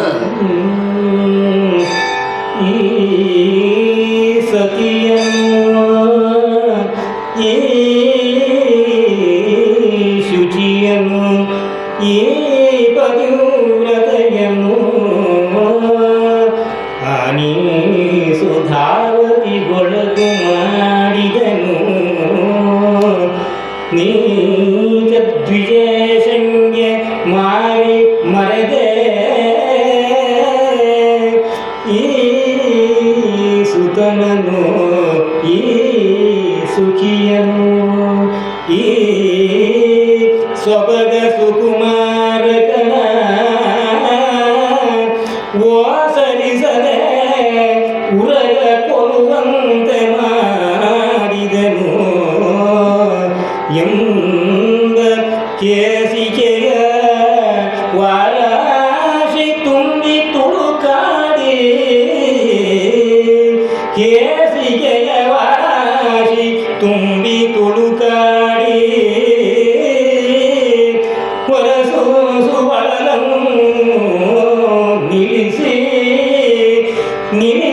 ನಿಲ್ಲಿಸಲಾರದೆ ಮಗನ ಮೇಲೆ ದೊಪ್ಪನೆ ಕೆಡೆದನು. ಮಗನ ಮೇಲೆ ದೊಪ್ಪನೆ ಕೆಡೆದನು. ಚಂದ್ರಮತಿಯ ಮಾತನ್ನು ಕೇಳಿ ನೇಸರ ಕುಲಜನಾದಂಥ ಹರಿಶ್ಚಂದ್ರನಿಗೆ ನಾಚಿಕೆ ಆಗಬೇಕು. ನಾನು ಎಂತಹ ತಪ್ಪನ್ನು ಮಾಡಿಬಿಟ್ಟೆ, ಈ ಸತಿಯನ್ನು, ಈ ಶುಚಿಯನ್ನು, ಈ ಪತಿವ್ರತೆಯನ್ನು ಇಷ್ಟು ಕಷ್ಟಕ್ಕೆ ನಾನು ಗುರಿ ಮಾಡಿಬಿಟ್ನಲ್ಲ. ಒಬ್ಬ ಸಾಮಾನ್ಯನ ಹೆಂಡತಿಯಾಗಿದ್ದರೂ ಕೂಡ ಇವಳಿಗೆ ಇಂಥ ಕಷ್ಟ ಬರ್ತಿತ್ತೆ. ಇವಳು ಈ ತೆರನಾದಂಥ ಕಷ್ಟದಲ್ಲಿ ಇದ್ದರೆ ಧಾವತಿಗೊಂಡ್ರೆ ಕಾರಣ ಯಾರು? ಅವಳಲ್ಲ, ನಾನು. ಮದುವೆ ಆದ ಗಂಡ ನಾನು ಇವಳನ್ನು ಇಂಥ ಸ್ಥಿತಿಗೆ ತಂದಿಟ್ನಲ್ಲ. ನೀಚ ದ್ವಿಜೇಶಂಗೆ ಮಾರಿ ನೋಡಿ, ಅಲ್ಲಿ ತನಕದ್ದು ಬೇಡ, ಅಲ್ಲಿಂದಲಾದರೂ ಮಾಡ್ತಾ ಒಬ್ಬ ಒಳ್ಳೆಯ ಗೃಹಸ್ಥನಿ ಮಾರಾಟ ಮಾಡಬಾರ್ದೆ. ಇವಳನ್ನು ಚೆನ್ನಾಗಿ ಸುಖವಾಗಿ ನೋಡ್ಕೊಂಡು ಹೋಗುವಂಥ ಯಾರು ಏನು ಅಂತ ಕೇಳಿದ್ರೆ ದುಡ್ಡು ಬಂದ್ರೆ ಆಯ್ತು ಅವನಿಗಷ್ಟೇ. ಆ ಹೊತ್ತಿನಲ್ಲಿ ಏನು ಬೇಕಾಗಿತ್ತು? ಹರಿಶ್ಚಂದ್ರನಿಗೆ ಹಣ ಬೇಕಾಗಿತ್ತು. ಯಾರು ಬಂದರೂ ಕೊಂಡುಕೊಳ್ಳಿ, ಕೆಲಸಕ್ಕಾಗ್ತಾರೆ. ಒಂದು ಹೆಣ್ಣು, ಒಬ್ಬ ಮಗ ಇದ್ದಾನೆ, ಯಾರು ಬಂದರೂ ಕೊಂಡುಕೊಳ್ಳಿ ಅಂತ ಹೇಳ್ಬಿಟ್ನಲ್ಲ. ಯಾರಿಗೆ ಮಾಡ್ತಾ ಇದ್ದೇನೆ ಅಂತ ನಾನು ಯೋಚನೆಯೇ ಮಾಡಲಿಲ್ಲ. ನನ್ನ ಹೆಂಡತಿಯನ್ನು ಅವನು ಸುಖವಾಗಿ ನೋಡ್ಕೊಳ್ತಾನೋ ಹೊಡಿತಾನೋ ಯೋಚನೆ ಮಾಡಲಿಲ್ಲ. ನೀಚ ದ್ವಿಜೇಶಂಗೆ ಮಾರಿ ಮರೆದೀ ಸುತನು. ನೋಡಿ ಎಷ್ಟು ಅಂತಂದರೆ ಅದೊಂದು ತಪ್ಪು. ಅದ್ರ ಮೇಲೆ ನಾನು ಇಲ್ಲಿ ಸ್ಮಶಾನವನ್ನು ಕಾಯ್ತಾ ಇದ್ದೇನೆ ನನ್ನಷ್ಟಕ್ಕೆ ನಾನು. ಆದರೆ ನನ್ನ ಹೆಂಡತಿ ಮಗ ಏನಾದರೂ ಅಂತ ಯೋಚನೆ ಮಾಡಿದ್ನೇ, ಮಾಡಲಿಲ್ಲ. ಇವನಿಗೇನೋ ಸತ್ಯಕ್ಕಾಗಿ ತಾನು ಬದುಕಬೇಕು ಹೇಳೋದು ಬಿಟ್ಟರೆ, ಈ ಮಾರಾಟ ಮಾಡಿದ್ರು ಹೆಂಡತಿ ಮಗನೇ ಅಲ್ವೇ? ಪಾಪ ಎಲ್ಲಿದ್ದಾರೋ ಏನೋ, ಊಟ ಮಾಡಿದ್ರೋ ಇಲ್ವೋ, ನಿದ್ರೆ ಮಾಡಿದ್ರೋ ಇಲ್ವೋ ಅಂತ ಒಮ್ಮೆಯೂ ತಾನು ಯೋಚಿಸಲಾರದೆ ಹೋದೆ ಅಂತ. ನೀಚ ದ್ವಿಜೇಶಂಗೆ ಮಾರಿ ಮರೆದೆ ನೀ ಸತಿ ಸುತರನ್ನ. ಹೆಂಡತಿ ಮಗನನ್ನು ಮರೆತವನು ನಾನೇ. ಈ ಸೊಬಗ ಸುಕುಮಾರನ, ನನ್ನ ಈ ಸುಂದರನಾದಂಥ ಮಗನನ್ನು ಹಾವು ಕಚ್ಚಿ ಅವ ಸತ್ತರೆ ಅವ ಕಾರಣ ಅಲ್ಲ, ಕಾರಣ ನಾನು. ಉರಗ ಕೊಲ್ಲುವಂತೆ ಮಾಡಿದೆನು, ಇವಳನ್ನು ಕಷ್ಟಕ್ಕೆ ಗುರಿ ಮಾಡಿದೆನು. ಹೀಗೆಲ್ಲ ಅವನ ಮನಸ್ಸಿನಲ್ಲಿ ತನ್ನ ಬಗ್ಗೆಯೇ ತನಗೆ ಹೇಸಿಗೆ ಹುಟ್ಟುಬಿಡ್ತಂತೆ. ಒಬ್ಬ ಒಳ್ಳೆಯ ಗಂಡನಾಗಿ, ಒಬ್ಬ ಒಳ್ಳೆಯ ಅಪ್ಪನಾಗಿ ನಾನು ನಡ್ಕೊಳ್ಳಿಲ್ಲ ಅಂತ ಹೇಳಿ ಅವನಿಗೆ ಅವನ ಬಗ್ಗೆಯೇ ಹೇಸಿಗೆ ಹುಟ್ಟಿ, ಜೊತೆಗೆ ಮಗ ಸತ್ತ ಕ್ಷಣ ಅಳಬೇಕು, ಅಳಬಾರದು. ಹತ್ರ ಗೊತ್ತಾಗಿಬಿಡ್ತದೆ. ಗೊತ್ತಾದ ಮೇಲೆ ಮುಂದೆ ಸಂಬಂಧ ಸೃಷ್ಟಿ ಎದುರುಗಡೆ ಬಂದರೆ ಕಷ್ಟ ಆಗ್ತದೆ. ಆದರೆ ಮನದ ಭಾವನೆ ಸೂಸುವ ಅಳಲಂ ನಿಲ್ಲಿಸಿ ಒಂದು ಹಂತದವರೆಗೆ ದುಃಖವನ್ನು ಅವನು ತಡೆದು ಇಟ್ಕೊಂಡ. ಆದರೆ ಕೊನೆಗೆ ಆಗಲೇ ಇಲ್ಲ, ಮಗನೇ ಅಲ್ವೇ, ನಿಲ್ಲಿಸ್ಲಿಕ್ಕಾಗದೆ ದಪ್ಪನೆ ಮಗನೇ ಅಂತ ಹೇಳಿ ಮಗನ ಶವದ ಮೇಲೆ ಬಿದ್ದುಬಿಟ್ಟಂತೆ. ಅಲ್ಲಿಯ ತನಕ ಯಾವುದೋ ಒಬ್ಬ ಕಾವಲುಗಾರ ಏನೋ ಒಂದು ಮಾನವೀಯತೆಯನ್ನು ವಿಚಾರಿಸ್ತಾನೆ ಅಂತ ಚಂದ್ರಮತಿ ತಿಳ್ಕೊಂಡಿದ್ಲು. ಯಾವಾಗ ಮಗನೇ ಅಂತ ಹೇಳಿ ಇವನು ದಪ್ಪನೆ ಬಿದ್ದುಬಿಟ್ಟ, ಅವಳಿಗೆ ಆಗ ಗೊತ್ತಾಯಿತು, ಓ ಇದು ಬೇರೆ ಯಾರು ಅಲ್ಲ, ಹರಿಶ್ಚಂದ್ರನೇ ಅಂತ. ಅವಳಿಗೊಂದು ಭ್ರಮನಿರಸನ ಉಂಟಾಗ್ಬಿಟ್ಟು ಅದನ್ನು ರಾಘವಾಂಕ ಹೇಳ್ತಾನೆ. ತನಗೆ ಕೈಯಪ್ಪ ಭೂಭುಜರನ್ ಓಲೈಸಿ, ತನಗೆ ಕೈಯಪ್ಪ ಭೂಭುಜರನ್ ಓಲೈಸಿ, ಧನವನಾರ್ಜಿಸಿ ತಂದು ಸೆರೆಯ ಬಿಡಿಸುವನು ಎಮ್ಮ ಜನಪನೆಂದು ಆಗಿರಲು. ತನಗೆ ಕೈಯಪ್ಪ ಭೂಭುಜರ ಮೋಲೈಸಿ, ಧನವನಾರ್ಜಿಸಿ ತಂದು ಸೆರೆಯ ಬಿಡಿಸುವನೆಂಬ ಜನಪನೆಂದು ಆಗಿರಲು. ಮಾದಿಗಂಗೆ ಸುಡುಗಾಡ ಕಾವ ಭಾಗ್ಯ ನಿನಗಾಯ್ತೆ ಭೂಪಾಲ ಮಾಲಿಗಂಗೆ ಆಳಾಗಿ ಸುಡುಗಾಡ ಕಾವ ಭಾಗ್ಯ ನಿನಗಾಯ್ತೆ ಭೂಪಾಲ ಎಂದೋ ದುಃಖಕ್ಕೆ ಪುತ್ರನ ಶೋಕದುರಿಗೆ ತನು ಹೇವರಿಸಿ ವನಿತೆ ಮನಮೊಂದು ಬೆಂದು ಬೆರಗಾಗಿ ಚಿಂತಿಸುತ್ತ ತೂಕದ ಕೋಲ ತೊಲೆಯಾದಳು, ತೂಕದ ಕೋಲ ತೊಲೆಯಾದಳು. ಯಾವಾಗ ಇವನೇ ಹರಿಶ್ಚಂದ್ರ ಅಂತ ಗೊತ್ತಾಯಿತು, ಚಂದ್ರಮತಿಗೆ ದಿಗೂಢಳಾಗ್ಬಿಟ್ಟು ಏನು ಹೇಳಬೇಕು ಅಂತ ಗೊತ್ತಾಗಲಿಲ್ಲ. ಅವಳ ಮನಸ್ಸಿನಲ್ಲಿ ಏನಿತ್ತು, ಗಂಡ ಎಲ್ಲೋ ಇದ್ದಾನೆ, ತಮಗಾಗಿ ದುಡಿತಾ ಇದ್ದಾನೆ, ಇವತ್ತೆಲ್ಲ ನಾಳೆ ಬರ್ತಾನೆ, ಬಿಡಿಸ್ಕೊಂಡು ಹೋಗ್ತಾನೆ. ಆ ಒಂದು ಕನಸಿನಲ್ಲಿ ಅವಳಿದ್ಲು, ಲೆಕ್ಕಾಚಾರದಲ್ಲಿದ್ಲು. ನೋಡಿದರೆ ಇವನೇ ಇಲ್ಲಿ ಹಾಳಾಗಿ ದುಡಿತಾ ಇದ್ದಾನೆ. ತನ್ನ ಪರಿಸ್ಥಿತಿಯೇ ಇಷ್ಟು ಕಷ್ಟ ನೋಡಿದರೆ ಇವನ ಪರಿಸ್ಥಿತಿ ಇನ್ನೂ ಕಷ್ಟ ಆಗಿದೆ. ಹೇಳ್ತಾಳೆ, ತನಗೆ ಹೊಯ್ಕಯ್ಯಪ್ಪ ಭೂಭುಜರ ನೋಲೈಸಿ ಧನವನಾರ್ಜಿಸಿ ತಂದು ಸೆರೆಯ ಬಿಡಿಸುವ ನೆಮ್ಮ ಜನಪನೆಂದಾನಿರಲು. ನೀನು ಬೇರೆ ಎಲ್ಲಿಯೋ ಇದ್ದೀಯಾ ಅಂತ ನಾನು ತಿಳ್ಕೊಂಡಿದ್ದೆ. ನಿನಗೆ ಸರಿಸಮಾನರಾದಂಥ ಮತ್ತೊಬ್ಬ ಅರಸರಲ್ಲಿ ಎಷ್ಟೋ ಜನ ಅರಸನಿಗೆ ಸ್ನೇಹಿತರು ಇರೋದಿಲ್ವೇ? ಅರಸನಿಗೆ ಜನಸಾಮಾನ್ಯರಿಗೆ ಆಗಲಿ ಕಷ್ಟ ಬಂದಾಗ ಯಾರಾದರೂ ಏನು ಮಾಡ್ತಾರೆ, ಅವರ ಸಮಾನರು ಅವರ ಸ್ನೇಹಿತರಲ್ಲಿ ಹೋಗಿ ಸ್ವಲ್ಪ ಹಣವನ್ನು ತಂದುಕೊಂಡು ಕಷ್ಟ ತೀರಿಸ್ಕೊಂಡು ಆಮೇಲೆ ಹಿಂದಕ್ಕೆ ಕೊಡ್ತಾರೆ. ಈಗ ಸಂಬಂಧಿಕರೋ ಸ್ನೇಹಿತರೋ ಇದ್ದಾಗ ಆವತ್ತಿಗೆ ತಾನೇ ಅವರ ಪ್ರಯೋಜನ ಉಪಯೋಗ ಆಗೋದು. ತನಗೆ ಹೊಯ್ಕಯ್ಯಪ್ಪ ಅಂದರೆ ತನಗೆ ಸಮಾನರಾದಂಥ ಸಮಾನ ಸ್ಥಿತಿ ಈಗ ಏನಾಗ್ತದೆ ಅಂತ ಕೇಳಿದರೆ, ತನಗಿಂತಲೂ ಎತ್ತರದವರಲ್ಲಿ ಹೋಗಿ ಕೈ ಚಾಚಬಾರದು, ತಗ್ಗಿಬಿಡ್ತಾನೆ ಅವನು. ತನಗಿಂತಲೂ ಕೆಳಗಿನವರಿಗೆ ಹೋದರೆ ಕೊಡ್ಲಿಕ್ಕೆ ಅವ್ರ ಹತ್ರ ಏನಿರ್ತದೆ? ತನಗೆ ಸಮಾನರಾದವರು ಅಂತ ಹೇಳಿದರೆ ತಪ್ಪು ತಿಳಿದುಕೊಳ್ಳಲಾರದವರು ಅಂತ ಅರ್ಥ. ಜೀವನದಲ್ಲಿ ಅವರು ಇವನಾಗೆ ಸ್ವಲ್ಪ ಮೇಲೆ ಕೆಳಗೆ ಆದವರು ಅಂತ.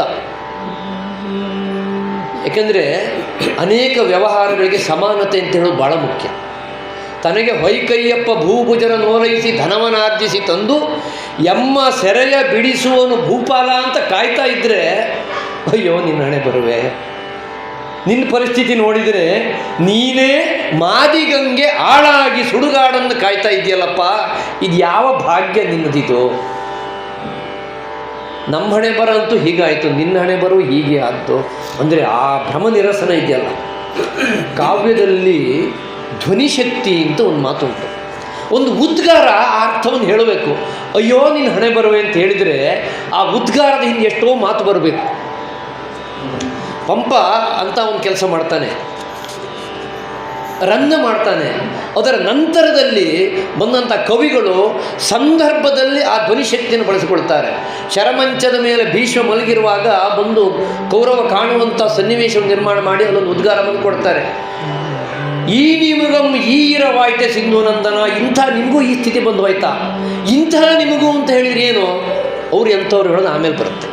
ಹಾಗೆ ಹರಿಶ್ಚಂದ್ರ ಏನೋ ಘನಸ್ಥಿತಿಯಲ್ಲಿ ಬದುಕ್ತಾ ಇದ್ದಾನೆ, ಇವತ್ತಲ್ಲ ನಾಳೆ ಬರ್ತಾನೆ ಅಂತ ತಿಳ್ಕೊಂಡು ನಾನು ಬದುಕಿದರೆ ಒಬ್ಬ ಮಾದಿಗನಿಗೆ ಸೇವಕನಾಗಿದೆಯಲ್ಲಪ್ಪ, ಇದು ಯಾವ ಭಾಗ್ಯ ನಿನ್ನದು ಅಂತ ಹೇಳಿ ತನ್ನ ಭ್ರಮ ನಿರಸವನ್ನು ಅವಳು ಹೊರಗೆ ಹಾಕ್ತಾಳೆ.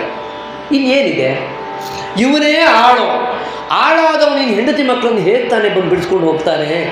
ಇವನಿಗೆ ಅವನ ಜೀವನ ಸರಿಯಾಗಿಬಿಟ್ಟಿದೆ ಅಂತ ಅಂದರೆ ಮುಂದೆ ಇನ್ನು ತನಗೆ ಬದುಕು ಶೂನ್ಯ ಆಗೋಯ್ತು ಅನ್ನೋ ವಿಷಾದವು ಚಂದ್ರಮತಿಯ ಮಾತಿನಲ್ಲಿದೆ. ಹೀಗೆ ತನ್ನ ಕಷ್ಟವನ್ನು ನೋಡಬೇಕೋ ಹರಿಶ್ಚಂದ್ರನ ಕಷ್ಟವನ್ನು ನೋಡಬೇಕು, ಕಣ್ಣು ಮುಂದೆ ಇರತಕ್ಕಂಥ ಕಳೆಯವರ ಮಗನ ಸಾವನ್ನು ನೋಡಬೇಕೋ ಅಥವಾ ಹರಿಶ್ಚಂದ್ರನ ಈ ಇರವನ್ನು ನೋಡಬೇಕು ಅಂತ ಹೇಳಿ ಮನಸ್ಸಿನಲ್ಲಿ ಹೊಯ್ದಾಟಕ್ಕೆ ಬಿದ್ದು ತೂಕದ ಕೋಲ ಹೇಗೆ ತಕ್ಕಡಿಯಲ್ಲಿ ಸಮಾನವಾದಂಥ ಎರಡು ವಸ್ತುಗಳನ್ನು ಇಟ್ಟಾಗ ಒಂದು ಭಾರ ಇಟ್ಬಿಟ್ರೆ ಭಾಳ ಸುಲಭ ಬಾಗಿ ನಿಂತು ಬಿಡುತ್ತೆ. ಎರಡು ಸಮಾನವಾದಂಥ ಸಂಗತಿಗಳಿದ್ದಾಗ ಆ ತೂಕದ ಕೋಲು ಆಚೆಗೆ ಈಚೆಗೆ ಆಗುತ್ತಲ್ಲ. ಹಾಗೆ ಒಂದೆಡೆಯಲ್ಲಿ ಮಗನ ಸಾವು ಹಾಗೂ ತನ್ನ ದುಸ್ಥಿತಿ, ಮತ್ತೊಂದು ಕಡೆಯಲ್ಲಿ ಹರಿಶ್ಚಂದ್ರನ ಈ ಸ್ಥಿತಿಯನ್ನು ನೋಡಿ ಹೊಯ್ದಾಟಕ್ಕೆ ಅವಳು ಸಿಕ್ಕಿದ್ಲಂತೆ.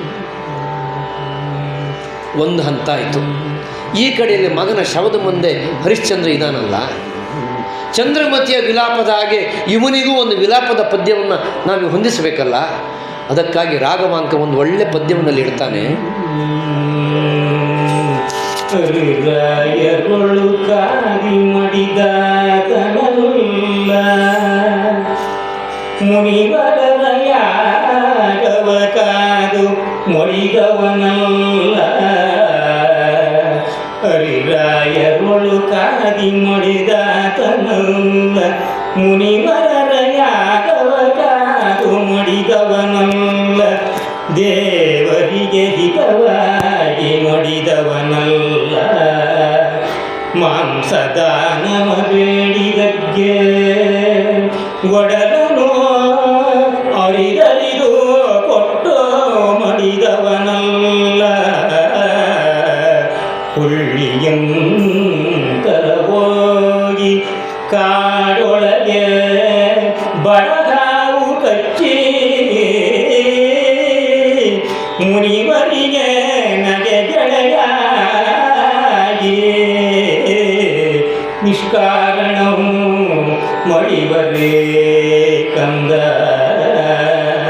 ನಿಷ್ಕಾರಣಂ ಮಡಿವರೇ ಕಂದಗೆಳೆಂದನು.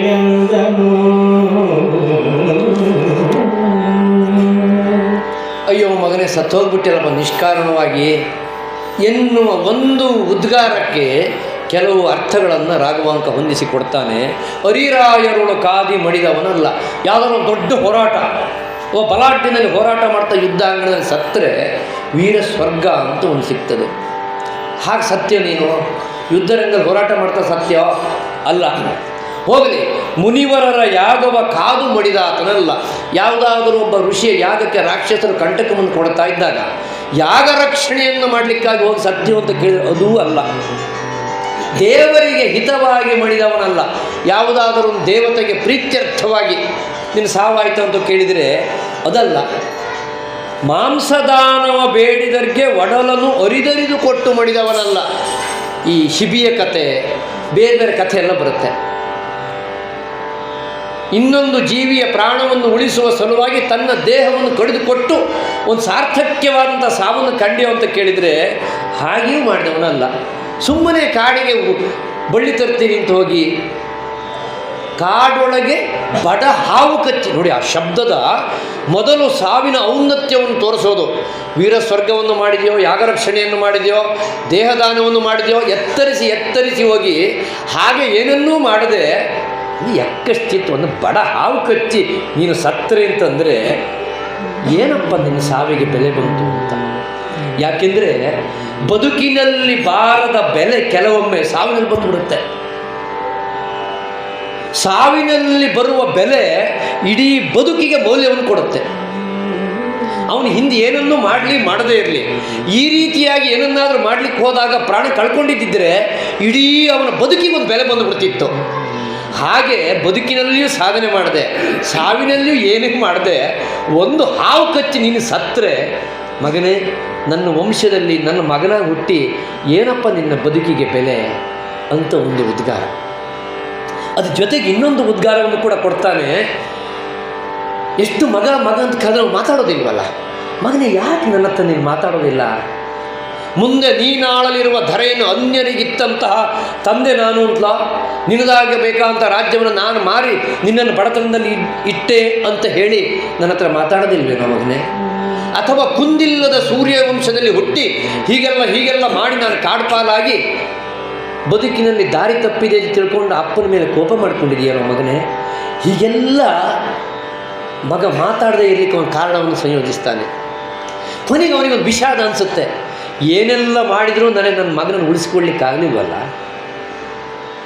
ಯಾಕೆ ಅಂತಂದರೆ ಈ ಉದ್ಗಾರಕ್ಕೆ ಮತ್ತೊಂದು ಕಾರಣ ಅಂತಂದರೆ, ಮೇಗೆ ಮಗನ ಅರಸನಾಗೆ ಆಗಬೇಕೆಂಬ ಮರುಕದಿಂ ಯಾಗಕ್ಕೆ ಸುತನನು ಅರಿದಿಕ್ಕಲಾರದೆ ಲೋಭಿಯಾಗಿ ಮುನಿಪುತ್ರನ ಮಾರುಗೊಂಡಿತ್ತು. ಹಿಂದೆ ಹರಿಶ್ಚಂದ್ರ ಮಕ್ಕಳಿಗೆ ಆಗಿರೋದಿಲ್ಲ. ಮಕ್ಕಳಿಲ್ಲದೆ ಇದ್ದ ಕಾಲದಲ್ಲಿ ಅವನೇನು ಮಾಡ್ತಾನೆ, ಯಾರೋ ಹೇಳ್ತಾರೆ ವರ್ಣನನ್ನು ಪ್ರಾರ್ಥನೆ ಮಾಡಿ ಯಾಗ ಮಾಡು ಅಂತ.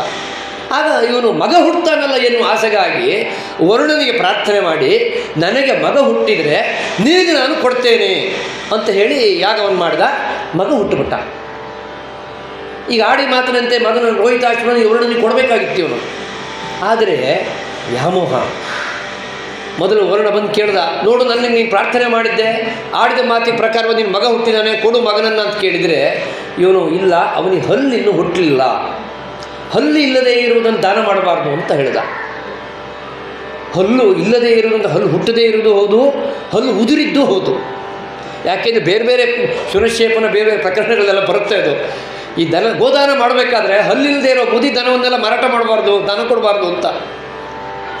ಹಲ್ಲು ಇಲ್ಲದೇ ಇರುವುದನ್ನು ಮಗನಿಗೆ ಹಲ್ಲು ಬರಲಿಲ್ಲ ಅಂತ ಹೇಳ್ದ. ಒಂದು ಸ್ವಲ್ಪ ದಿವಸ ಇವನಿಗೆ ಹಲ್ಲು ಬಂತು, ಮತ್ತೆ ಬಂದ, ಮಗನಿಗೆ ಹಲ್ಲು ಹುಟ್ಟುತ್ತಲ್ಲ ಅಂತ ಹೇಳ್ದ.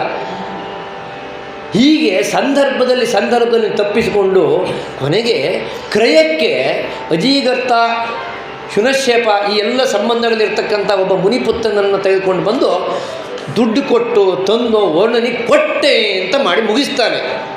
ಹೀಗೆ ಮಗನನ್ನು ಉಳಿಸಿಕೊಳ್ಳಬೇಕು ಎನ್ನುವ ಲೋಭದಿಂದ ಕೊಡದೆ ಉಳಿಸಿದರೆ ಹಾಗೆ ಈಗ ನನಗೆ ಉಳಿದೆಯೋ ನೀನು? ಒಟ್ಟು ನನಗೆ ಕೆಟ್ಟ ಹೆಸರು ಬಂತು ಅಷ್ಟೇ. ವರ್ಣನಿಗೆ ಕೊಟ್ಟಿದ್ದರೆ ಒಳ್ಳೆ ಹೆಸರಿತ್ತು. ವರ್ಣನಿಗೆ ಕೊಡುವಾಗ ಲೋಭಿಯಾದೆ ಎನ್ನುವ ಹೆಸರು ಉಳಿತು ಬಿಟ್ಟರೆ ನನಗೆ ಮಗನಾಗಿ ನೀನು ಉಳಿಯಲಿಲ್ಲ ಅಂಥೇಳಿ ಹೀಗೆಲ್ಲ ಹಾಗೆ ಅತ್ತಾಗ ಕೊನೆ ಚಂದ್ರಮತಿ ಅವನನ್ನು ಸಾವರಿಸಿ, ಈಗ ವಿಷಯಕ್ಕೆ ಬರೋಣ. ನೋಡು, ಕತ್ತಲೆ ಹರಿದು ಬೆಳಗಾಗುವ ಹೊತ್ತು, ಕುದಿದಿರುಳು ಕಡೆಗಾಂಬ ಕುರುಗಾರುತ್ತಿದೆ, ಕುದಿದಿರುಳು ಕಡೆಗಾಂಬ ಕುರುಗಾರುತ್ತಿದೆ, ಸೂರ್ಯನುದಯಿಸಿದನ ಎಂದವರು ಎಂದನರಸಿ ತಳುವಿಗಳೆಂದು ಕೊಲ್ಲದೆ ಇರರು ಎಂದನೋ ಕೊಲ್ಲದೆ ಇರರು. ಈಗ ಕುಮಾರನನೀಗ ದಯಿಸಬೇಕು ಅರಸ ಅರಸ ಈ ಕುಮಾರನನೀಗ ದಯಿಸಬೇಕು ಎಂದು ಸುದತಿ ನುಡಿಯಲು ನುಡಿದನವನೀಶ ತೆರೆಯಲಿಕ್ಕದೆ ಸುಡಲ್ಬಾರದು ಉಳ್ಳೊಡೆ ಕೊಡು ಇಲ್ಲದಡೆ ಬೇಗದಿ ಹೋಗಿ ನಿನ್ನೊಡೆಗೆ ನಾವು ಬೇಡಿದ ತಾರವಿಗೆ ಸುಡಲ್ಬೇಡೆಂದನು. ಅರಸ ದುಃಖವನ್ನು ಸಂತೈಸಿಕೊಂಡು ಎನ್ನ ಅವಧರಿಸಿದಳು ಚಂದ್ರಮತಿ. ಲೋಕಧರ್ಮ ಹೇಗೆ ಅಂತಂದರೆ ಮೊದಲು ಹತ್ತವರು ಆಮೇಲೆ ಅಳುವವರನ್ನು ಸಂತೈಸಬೇಕು. ಮಗನ ಶವವನ್ನು ಕಂಡಾಗ ಚಂದ್ರಮತಿ ಹತ್ತಾಗ್ಬಿಟ್ಟಿದೆ. ಅವಳು ಹತ್ತು ತನ್ನ ದುಃಖವನ್ನು ಹೊರಗೆ ಹಾಕಿಕೊಂಡಿದ್ದಾಳೆ. ಈಗ ತನ್ನ ದುಃಖವನ್ನು ಹೊರಗೆ ಹಾಕ್ತಾ ಇರುವವನ ದುಃಖದ ಕೋಡಿಯನ್ನು ಅವನಿಗೆ ನಿಲ್ಲಿಸಬೇಕು ಅಂತ. ಅರಸ ಸಂತೈಸು, ಸ್ವಲ್ಪ ಸುಧಾರಿಸಿಕೋ, ನನ್ನ ಮಾತನ್ನು ಕೇಳು ಅಂತ ಹೇಳಿದ್ರು. ನೋಡು, ಆ ಕಡೆಯಲ್ಲಿ ಕತ್ತಲೆ ಹರಿದು ಬೆಳಗಾಗ್ತಾ ಇದೆ. ಸೂರ್ಯ ಉದಯಿಸಿದನಾದೊಡೆ ಬೆಳಗಾದರೆ ನನ್ನವರೆಯನ್ನ ಅರಸಿ ತಳುವಿದಳೆಂದು ಕೊಲ್ಲದೇ ಇರೋರು. ನನ್ನ ಒಡೆಯ ಮಹಾಕೋಪಿಷ್ಟ, ಬೆಳಗಾಗುವುದರೊಳಗೆ ಬಂದು ಸೇರಿಕೊಳ್ಬೇಕು ಅಂತ ಹೇಳಿದ್ದಾನೆ. ಬೆಳಗಾಗುವುದರೊಳಗೆ ನಾನು ಹೋಗಿ ಸೇರಿಕೊಳ್ಳದೇ ಇದ್ದರೆ ತನ್ನ ಜನಗಳನ್ನು ಕಳಿಸಿ ನಾನು ತಪ್ಪಿದೆ ಅಂತೇಳಿ ನನ್ನನ್ನು ಕೊಲ್ಲಿಸಿ ಬಿಡ್ತಾನೆ. ಆದ್ದರಿಂದ ಬೇಗ ಇವನನ್ನು ನಾನು ಸುಟ್ಟು ಹೋಗ್ತೇನೆ, ಅವಕಾಶ ಕೊಡು ಅಂತ ಕೇಳಿದ್ರು. ಅವಳಕ್ಕೆ ಏನು, ಮೊದಲು ಯಾರೋ ಆಗಿದ್ದ, ಈಗ ಅಪ್ಪನೆಂದು ಗೊತ್ತಾಗಿದೆ, ಇಷ್ಟು ಒತ್ತಿದ್ದಾನೆ. ತಾಯಿಯಾಗಿ ತಾನು ಇಷ್ಟು ಮಾಡಬೇಕಾದ್ರೆ ತಂದೆಯಾಗಿ ಅವನು ಇಷ್ಟನ್ನು ಮಾಡೋದಿಲ್ವೇ ಎನ್ನುವ ಭಾವನೆಯಲ್ಲಿ ಬೇಗ ಸುಟ್ಟೋಗ್ಬಿಡ್ತೇನೆ, ಅವಕಾಶ ಕೊಡು ಅಂತ ಕೇಳಿದರೆ ಅವನು ಹೇಳ್ದ, ಬಾಡಿಗೆಯನ್ನು ಕೊಡದೇ ಇದ್ದರೆ ಸುಡಲಿಕ್ಕೆ ಅವಕಾಶವೇ ಇಲ್ಲ, ಪತಿಯಾಜ್ಞೆ ಸತ್ಯ. ನೀನು ಒಂದೋ ನಿನ್ನಲ್ಲಿದ್ದರೆ ಕೊಡು, ಇಲ್ಲದೆ ನಿನ್ನ ಒಡೆಯನನ್ನಾದರೂ ಬೇಡಿತ, ಅದಲ್ಲದೆ ಇದ್ದರೆ ಸುಡಲಿಕ್ಕೆ ಅವಕಾಶ ಇಲ್ಲ ಅಂತ ಅವರು ಖಡಾಖಂಡಿತವಾಗಿ ಹೇಳಿ ತಿರುಗಿ ತನ್ನ ಕಾಪಿನ ಗುಡಿಗೆ ನಡೆಗೊಂಡನು. ಹೊರಟೋಗ್ಬಿಟ್ಟ ಅವನು. ಅವನಿಗೆ ಒಂದೊಂದು ಖಚಿತ ಆಯಿತಾ, ಇಷ್ಟು ಹೇಳಿದ ಮೇಲೆ ಅವಳು ತನ್ನನ್ನು ತಪ್ಪಿಸಿ ವಂಚಿಸಿ ಸುಡೋದಿಲ್ಲ ಅಂತ ಗೊತ್ತಾಯಿತು. ಇನ್ನು ತಾನು ಇಲ್ಲಿದ್ದರೆ ಕಷ್ಟ ಅಂತ ಗೊತ್ತಾಗಿ ಖಡಾಖಂಡಿತವಾಗಿ ಒಂದು ಮಾತನ್ನು ಹೇಳಿ, ತೆರೆದಿದ್ದರೆ ಸುಡಲಿಕ್ಕೆ ಅವಕಾಶ ಇಲ್ಲ ಅಂತೇಳಿ ತನ್ನ ನೆಲೆಗೆ ಹೊರಟೋಗ್ಬಿಟ್ಟ. ಇವಳಿಗೂ ಗೊತ್ತಾಯಿತು, ಏನಂದರೂ ಇದು ದುಡ್ಡು ತಂದು ಕೊಡದಿದ್ದರೆ ಇವನು ಬಿಡೋದಿಲ್ಲ ಅಂತ.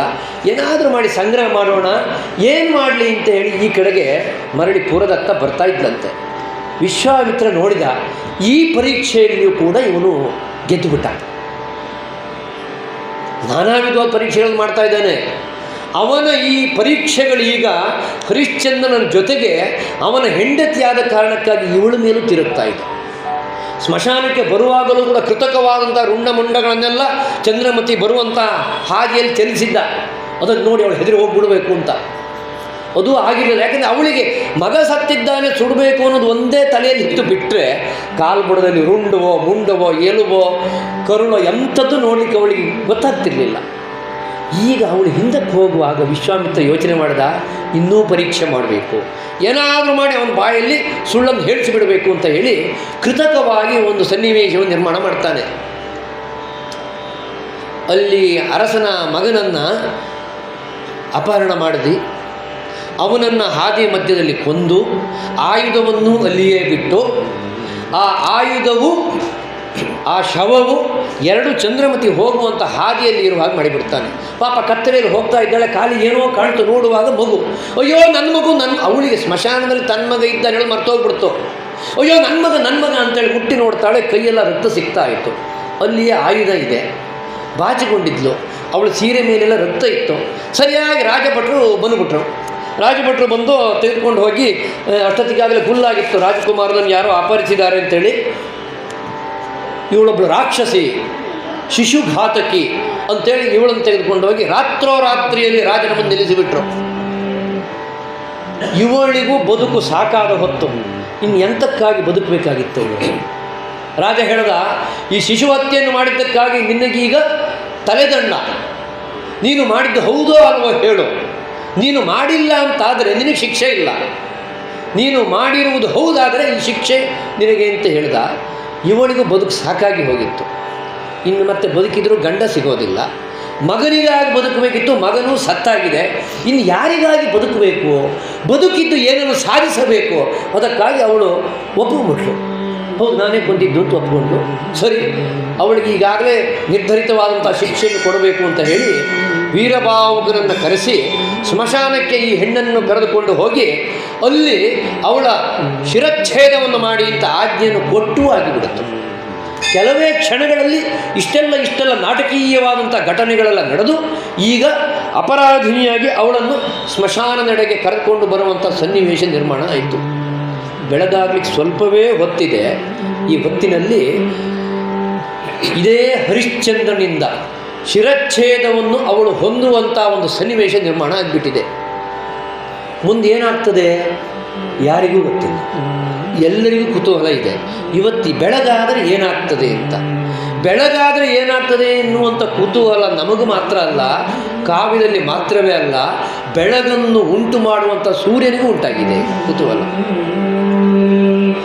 ಇಂದ್ಯನ ಕುಲಜನಿಸುವ ಹರಿಶ್ಚಂದ್ರನಂ ಕೆಂದದ ಚತುರ್ದಶ ಜಗಂಗಳರಿವಂದು ತರುಣೇಂದು ಧರನ ವಿಶ್ವಪತಿ ನೆರವ ಸಂಭ್ರಮದ ಸಡಗರವ ನೋಟನೆಂದು ಕುಂದರುದ್ದವನಿಯೇರಿ ನಿಂದಿರ್ತನೋ ಎನಿಪ್ಪಂದದಿಂದ ಉದಯಗಿರಿ ಶಿಖರಕ್ಕೆ ರಾಗದಿಂಬಂದನು ಅಂಬುಜ ಮಿತ್ರನೆಂದೆನಿಪನು ಅಪವಿತ್ರ ದಿಮಿರ ಪಡಲ ಮಿತ್ರನು ಅಂಬುಜ ಮಿತ್ರನೆಂದೆನಿಪನ ಪವಿತ್ರ ದಿಮಿರ ಪಡಲ ಮಿತ್ರನು. ಅವತ್ತಿನ ಸೂರ್ಯೋದಯಕ್ಕೆ ಹೊಸ ಅರ್ಥವನ್ನೇ ರಾಘವಾಂಕ ಕೊಡ್ತಾನೆ. ನಾವೆಲ್ಲರೂ ನೋಡುವಾಗ ಮಹಾಕವಿಗಳು ಸೂರ್ಯೋದಯವನ್ನು ನೋಡೋದೇ ಇಲ್ಲ, ಸೂರ್ಯಾಸ್ತವನ್ನು ನೋಡೋದಿಲ್ಲ, ರಾತ್ರಿ ನಕ್ಷತ್ರವನ್ನು ಅವರು ನೋಡೋದಿಲ್ಲ. ನಮ್ಮ ಹಾಗೆ ಅವರು ನೋಡಿ ಬರೆದ್ರೆ ಅವ್ರು ಹೇಗೆ ಮಹಾಕವಿಗಳಾಗ್ತಾರೆ? ಪ್ರತಿಯೊಬ್ಬ ಮಹಾಕವಿಯೂ ಸೂರ್ಯೋದಯವನ್ನು ತನ್ನ ಕಾವ್ಯದಲ್ಲಿ ವಿಶೇಷವಾಗಿ ವರ್ಣಿಸ್ತಾನೆ. ರಾಘವಾಂಕನೂ ಅಷ್ಟೇ. ಸೂರ್ಯನಿಗೆ ಇವತ್ತು ಪೂರ್ವಗಿರಿಯನ್ನು ಏರುವಾಗಲೇ ಒಂದು ಸಂಭ್ರಮ ಆಗಿಬಿಟ್ಟಿದೆಯಂತೆ. ಯಾಕೆಂದರೆ ನನ್ನ ವಂಶದ ಹರಿಶ್ಚಂದ್ರ ಇವತ್ತು ಪ್ರಪಂಚದಲ್ಲಿ ಪ್ರಸಿದ್ಧನಾಗ್ತಾನೆ ಅಂತ. ಇಂದ್ಯನ್ನ ಕುಲಜನೆನಿಸುವ ಹರಿಶ್ಚಂದ್ರನು ಚತುರ್ದಶಂಗಳು ಅರಿಯುವ ಹಾಗೆ ಪ್ರಸಿದ್ಧಿಯನ್ನು ಪಡೀತಾನೆ.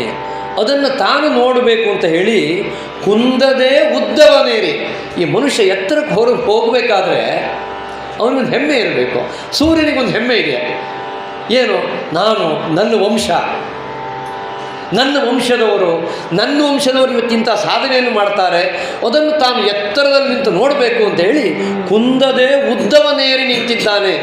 ರಾಗದಿಂಬಂದನಂತೆ, ಪ್ರೀತಿಯಿಂದ. ಹಾಗೆ ಅಂಬುಜ ಮಿತ್ರ ಅಂದರೆ ಅಂಬುಜಕ್ಕೆ ಅವನು ಮಿತ್ರ. ಹಾಗಂತ ಎಲ್ಲರಿಗೂ ಮಿತ್ರನೇ ಅಂತ ಕೇಳಿದರೆ ತಿಮಿರ ಪಟಲಕ್ಕೆ ಅಮಿತ್ರ. ಅವನು ಕಮಲಕ್ಕೆ ಮಿತ್ರ, ತಿಮಿರ ಪಟಲಕ್ಕೆ ಅಮಿತ್ರ.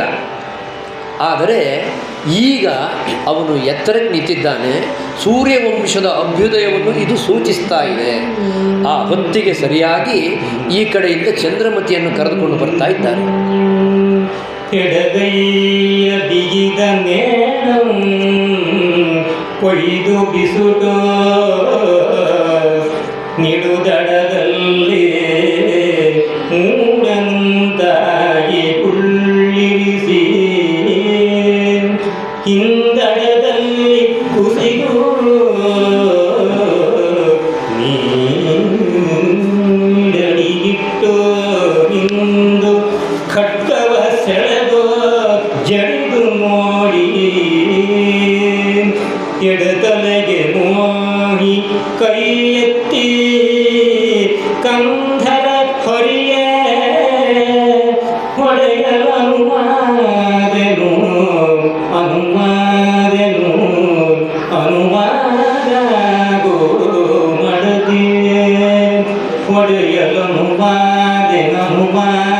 ಅನುವಾದಾಗು ಮಡದಿಯೇ ನೆನೆ ನಿನ್ನ ದೈವವನು ಬಿಡದೆ ಬಿಡದೆ ಒಡೆಯನು ಹರಸೋ ಹರಸೆಂದನು. ಈಗಾಗಲೇ ಹರಿಶ್ಚಂದ್ರನಿಗೆ ಸೂಚನೆ ಬಂದುಬಿಟ್ಟಿದೆ. ವಸುಧಾಧಿಪತಿಯ ನೇಹದ ಮಗನ ಕೊಂದ ರಕ್ಕಸಿ ಇವಳು, ಅವಳು ಕರ್ಕೊಂಡು ಬರ್ತಾ ಇದ್ದಾರೆ, ಅವಳ ಶಿರಚ್ಛೇದವನ್ನು ಮಾಡಬೇಕು ಅಂತ. ಅದಕ್ಕಾಗಿ ಅವನ ಖಡ್ಗವನ್ನು ಹಿಡಿದು ಸಿದ್ಧನಾಗಿಬಿಟ್ಟಿದ್ದಾನೆ. ಇವಳನ್ನು ಹೆಡಗೈ ಕಟ್ಟಿಕೊಂಡು ಹೊಲತಿ ನಡೆ ಎಂದು ನೂಕಿಕೊಂಡು ಅಲ್ಲಿ ತನಕ ತವಕದೆಡೆಗೆ ಅಂದರೆ ಆ ಬಲಿಪೀಠದೆಡೆಗೆ ಕರ್ಕೊಂಡು ಬಂದಿದ್ದರು. ಅಲ್ಲಿಗೆ ಬಂದ ಮೇಲೆ ಹೆಡಗೈಯ ಬಿಗಿದ ನೇಣಂ ಕೊಯ್ದು ಕೈಗೆ ಕಟ್ಟಿದಂಥ ಹಗ್ಗವನ್ನು ಕತ್ತರಿಸಿ ಬಿಟ್ಟರು. ಆಮೇಲೆ ಅವಳನ್ನು ಮೂಡ ಮುಂದಾಗಿ ಕುಳ್ಳಿರಿಸಿ ಪೂರ್ವ ದಿಕ್ಕಿಗೆ ಅಭಿಮುಖವಾಗಿ ಅವಳನ್ನು ಕುಳ್ಳಿರಿಸಿದರಂತೆ. ಆಮೇಲೆ ಇವನು ತನ್ನ ಒಡೆಯನ ಆಜ್ಞೆಯನ್ನು ಪಾಲಿಸಲಿಕ್ಕೆ ಸಿದ್ಧನಾಗಿ ನಿಂತಿದ್ದಾನೆ. ಖಡ್ಗವ ಸೆಳೆದು ಜಡಿದು ನೋಡಿ, ಖಡ್ಗವನ್ನು ಒಂದು ಸಾರಿ ತನ್ನ ಹೊರೆಯಿಂದ ತೆಗೆದು, ಅದೊಂದು ಎಂತಹ ಒಂದು ದೃಶ್ಯ ಕಲ್ಪನೆ ಅಂತಂದರೆ, ಈ ಕಡಿಯುವ ಮುನ್ನ ಒಂದು ಸಾರಿ ಜಳಪಿಸಿ ನೋಡ್ತಾರೆ, ಒಂದು ಲಕ್ಷಣ ಅದು. ಖಡ್ಗವನ್ನು ಒಂದು ಸಾರಿ ಜಳಪಿಸಿ ನೋಡಿದಂತೆ ನೋಡಿ ಆದಮೇಲೆ ಹೆಡತಲೆಗೆ ಮೋಹಿ ಅವಳ ನಡು ನೆತ್ತಿಗೆ ಆ ಖಡ್ಗವನ್ನು ಇಟ್ಟು ಎತ್ತಿಕೊಂಡು ಹೊಡೆಯಲು ಅನುವಾದೆನು, ನಾನೀಗ ನಿನ್ನ ಶಿರಚ್ಛೇದವನ್ನು ಮಾಡಲಿಕ್ಕೆ ಸಿದ್ಧನಾಗಿದ್ದೇನೆ. ಮಡದಿ ನೆನೆ, ನಿನ್ನ ಕೊನೆಯ ಕ್ಷಣ ಸಮೀಪಿಸ್ತಾ ಇದೆ. ಮಡದಿ ಈ ಕಾವ್ಯದಲ್ಲಿ ಹೆಣ್ಣು ಹೇಳಲಿಕ್ಕೆ ಮಡದಿ ಎನ್ನುವುದನ್ನು ಪರ್ಯಾಯವಾಗಿ ಬಳಸ್ತಾರೆ. ಆದರೆ ಎಲ್ಲ ಕಡೆಯಲ್ಲೂ ರಾಘವಾಂಕ ಶ್ಲೇಷಾತ್ಮಕವಾಗಿ ಅಂದರೆ ಎರಡೂ ಅರ್ಥಗಳನ್ನು ಧ್ವನಿಸುವ ಹಾಗೆ ಬಳಸ್ತಾನೆ. ಇವನೆನ್ನ ಮಗನಲ್ಲ ನಿನ್ನ ಶಿಶುವಿನೋಪಾದಿ ಹೇಳುವಾಗ ಸಹಜವಾಗಿ ಹೇಳಿದರೂ ಅದು ಅದೇ ಅರ್ಥವನ್ನು ಕೊಡಬೇಕು. ಇಲ್ಲಿಯೂ ಅಷ್ಟೇ, ಆ ಖಡ್ಗವನ್ನು ನಡುನೆತ್ತಿಗೆ ಇಟ್ಟು ಎತ್ತಿಕೊಂಡಾದ ಮೇಲೆ ಹೊಡೆಯಲು ಅನುವಾದೆನು ಮಡದಿ ನೆನೆ ನಿನ್ನ ದೈವವನ್ನು ಹೇಳುವಾಗ ಇವನಿಗೆ ತನ್ನ ಹೆಂಡತಿ ಅಂತ ಗೊತ್ತಿಲ್ಲದಿದ್ದರೂ ಹೆಂಡತಿಯೇ ಎನ್ನುವ ಅರ್ಥ ಸ್ಫುರಿಸಬೇಕು ಈ ಸಾಲಿನಲ್ಲಿ. ಅದು ರಾಘವಾಂಕನ ಚಮತ್ಕೃತಿ. ಮಡದಿ ನೆನೆ ನಿನ್ನ ದೈವವನ್ನು, ಸಾಯುವ ಕಾಲದಲ್ಲಿ ಇಷ್ಟ ದೈವವನ್ನು ಪ್ರಾರ್ಥನೆ ಮಾಡಬೇಕಂತೆ. ಯಾವುದು ನಿನ್ನ ಇಷ್ಟ ದೈವವೋ ಆ ನಿನ್ನ ಇಷ್ಟ ದೈವವನ್ನು ನೀನು ಪ್ರಾರ್ಥನೆ ಮಾಡು. ಅದರ ಜೊತೆಗೆ ಬಿಡದೆ ಒಡೆಯನಂ ಹರಸೆಂದನು. ನೀನು ಮಾಡಿದ ತಪ್ಪಿಗೆ ನೀನು ಶಿಕ್ಷೆ ಬಿಟ್ಟರೆ ನಾನು ತಲೆ ಕಡಿತೇನೆ, ಅಥವಾ ನನ್ನ ಒಡೆಯನಾದಂಥ ವೀರಬಾಹುಗನಿಗೆ ಕೆಟ್ಟದಾಗಲಿ ಅಂತ ನೀನು ಶಾಪ ಹಾಕಬೇಡ ಅಂತ.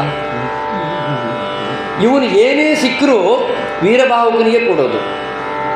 ಯಾರಾದರೂ ಕದ್ದು ಸುಡ್ಲಿಕ್ಕೆ ಬಂದು ಹೇಳೋದೇನು, ವೀರಬಾಹುಕನಾಣೆ ಅಂದರೆ ಒಡೆಯನಿಗೆ ಕೆಟ್ಟದಾಗಬಾರದು ಎನ್ನುವುದು ಸೇವಕನ ಧರ್ಮ ಅಂತ. ಸೇವಕನಿಗೆ ಏನೂ ಇಲ್ಲ. ಈಗ ಒಂದು ಆಯುಧದಿಂದ ಯಾರನ್ನಾದರೂ ಹೊಡೆದರೆ ಆಯುಧಕ್ಕೇನೂ ಇಲ್ಲ, ಹೊಡೆದವನಿಗಲ್ವೇ? ನಿನಗೆ ಶಿರಚ್ಛೇದನವನ್ನು ಇಲ್ಲಿ ಮಾಡ್ತಾ ಇರೋದು ವೀರಬಾಹುಕನ ಪರವಾಗಿ ನಾನು. ಇಲ್ಲಿ ಯಜಮಾನ ಯಾರು? ವೀರಬಾಹುಕ. ಆದ್ದರಿಂದ ನಿನ್ನ ಶಿರಚ್ಛೇದದ ಕಾರಣಕ್ಕಾಗಿ ನೀನು ವೀರಬಾಹುಕನಿಗೆ ಕೆಟ್ಟದಾಗಲಿ ಅಂತ ನೀನು ಕೆಡು ನುಡಿಗಳನ್ನು ಆಡಬೇಡ. ಹರಸೆಂದನು, ವೀರಬಾಹುಕನನ್ನು ಹರಸು, ಹಾಗೂ ನಿನ್ನ ಇಷ್ಟ ದೈವವನ್ನು ನೆನೆ. ಯಾಕಾಗಿ ಇಷ್ಟ ದೈವವನ್ನು ನೆನೆಬೇಕು? ಮುಂದಿನ ಜನ್ಮದಲ್ಲಿ ಆದರೂ ನಮಗೆ ಒಳ್ಳೆಯ ಸ್ಥಾನ ಸಿಗಲಿ, ಒಳ್ಳೆಯ ಬದುಕು ಸಿಗಲಿ ಅಂತ ಹೇಳಿ ಇಷ್ಟ ದೈವವನ್ನು ನೆನೆಬೇಕು. ಗೊತ್ತಿದ್ದೋ ಗೊತ್ತಿಲ್ಲದೆಯೋ ನಮ್ಮ ಬದುಕಿನಲ್ಲಿ ನಾವು ಮಾಡಿದ ತಪ್ಪುಗಳನ್ನು ಕ್ಷಮಿಸು ಭಗವಂತ ಅಂತ ಕೇಳಬೇಕು ಭಗವಂತನಲ್ಲಿ. ಹಾಗಾಗಿ ಬದುಕಿನ ಕೊನೆಯ ಕ್ಷಣಗಳು ಯಾರಿಗಾದರೂ ಸಿಕ್ಕರೆ, ಪ್ರಜ್ಞೆ ಇದ್ದರೆ, ಈ ಜನ್ಮದಲ್ಲಿ ಮಾಡಿದಂಥ ತಪ್ಪುಗಳಿಗೆ ಕ್ಷಮೆಯನ್ನು ಕೇಳೋದು, ಮುಂದಿನ ಜನ್ಮದಲ್ಲಿ ಆದರೂ ನನಗೆ ಒಳ್ಳೆಯ ಬದುಕು ಸಿಗಲಿ ಅಂತ ಕೇಳೋದು. ಇದು ಎರಡು ಮಾತಿನ ಅವಕಾಶ ಉಂಟು. ಅದಕ್ಕಾಗಿ ಮಡದಿ ಅನುವಾಗು ಅದಕ್ಕೆ ನೀನು ಸಿದ್ಧಳಾಗು ಅಂತ ಹೇಳಿದ.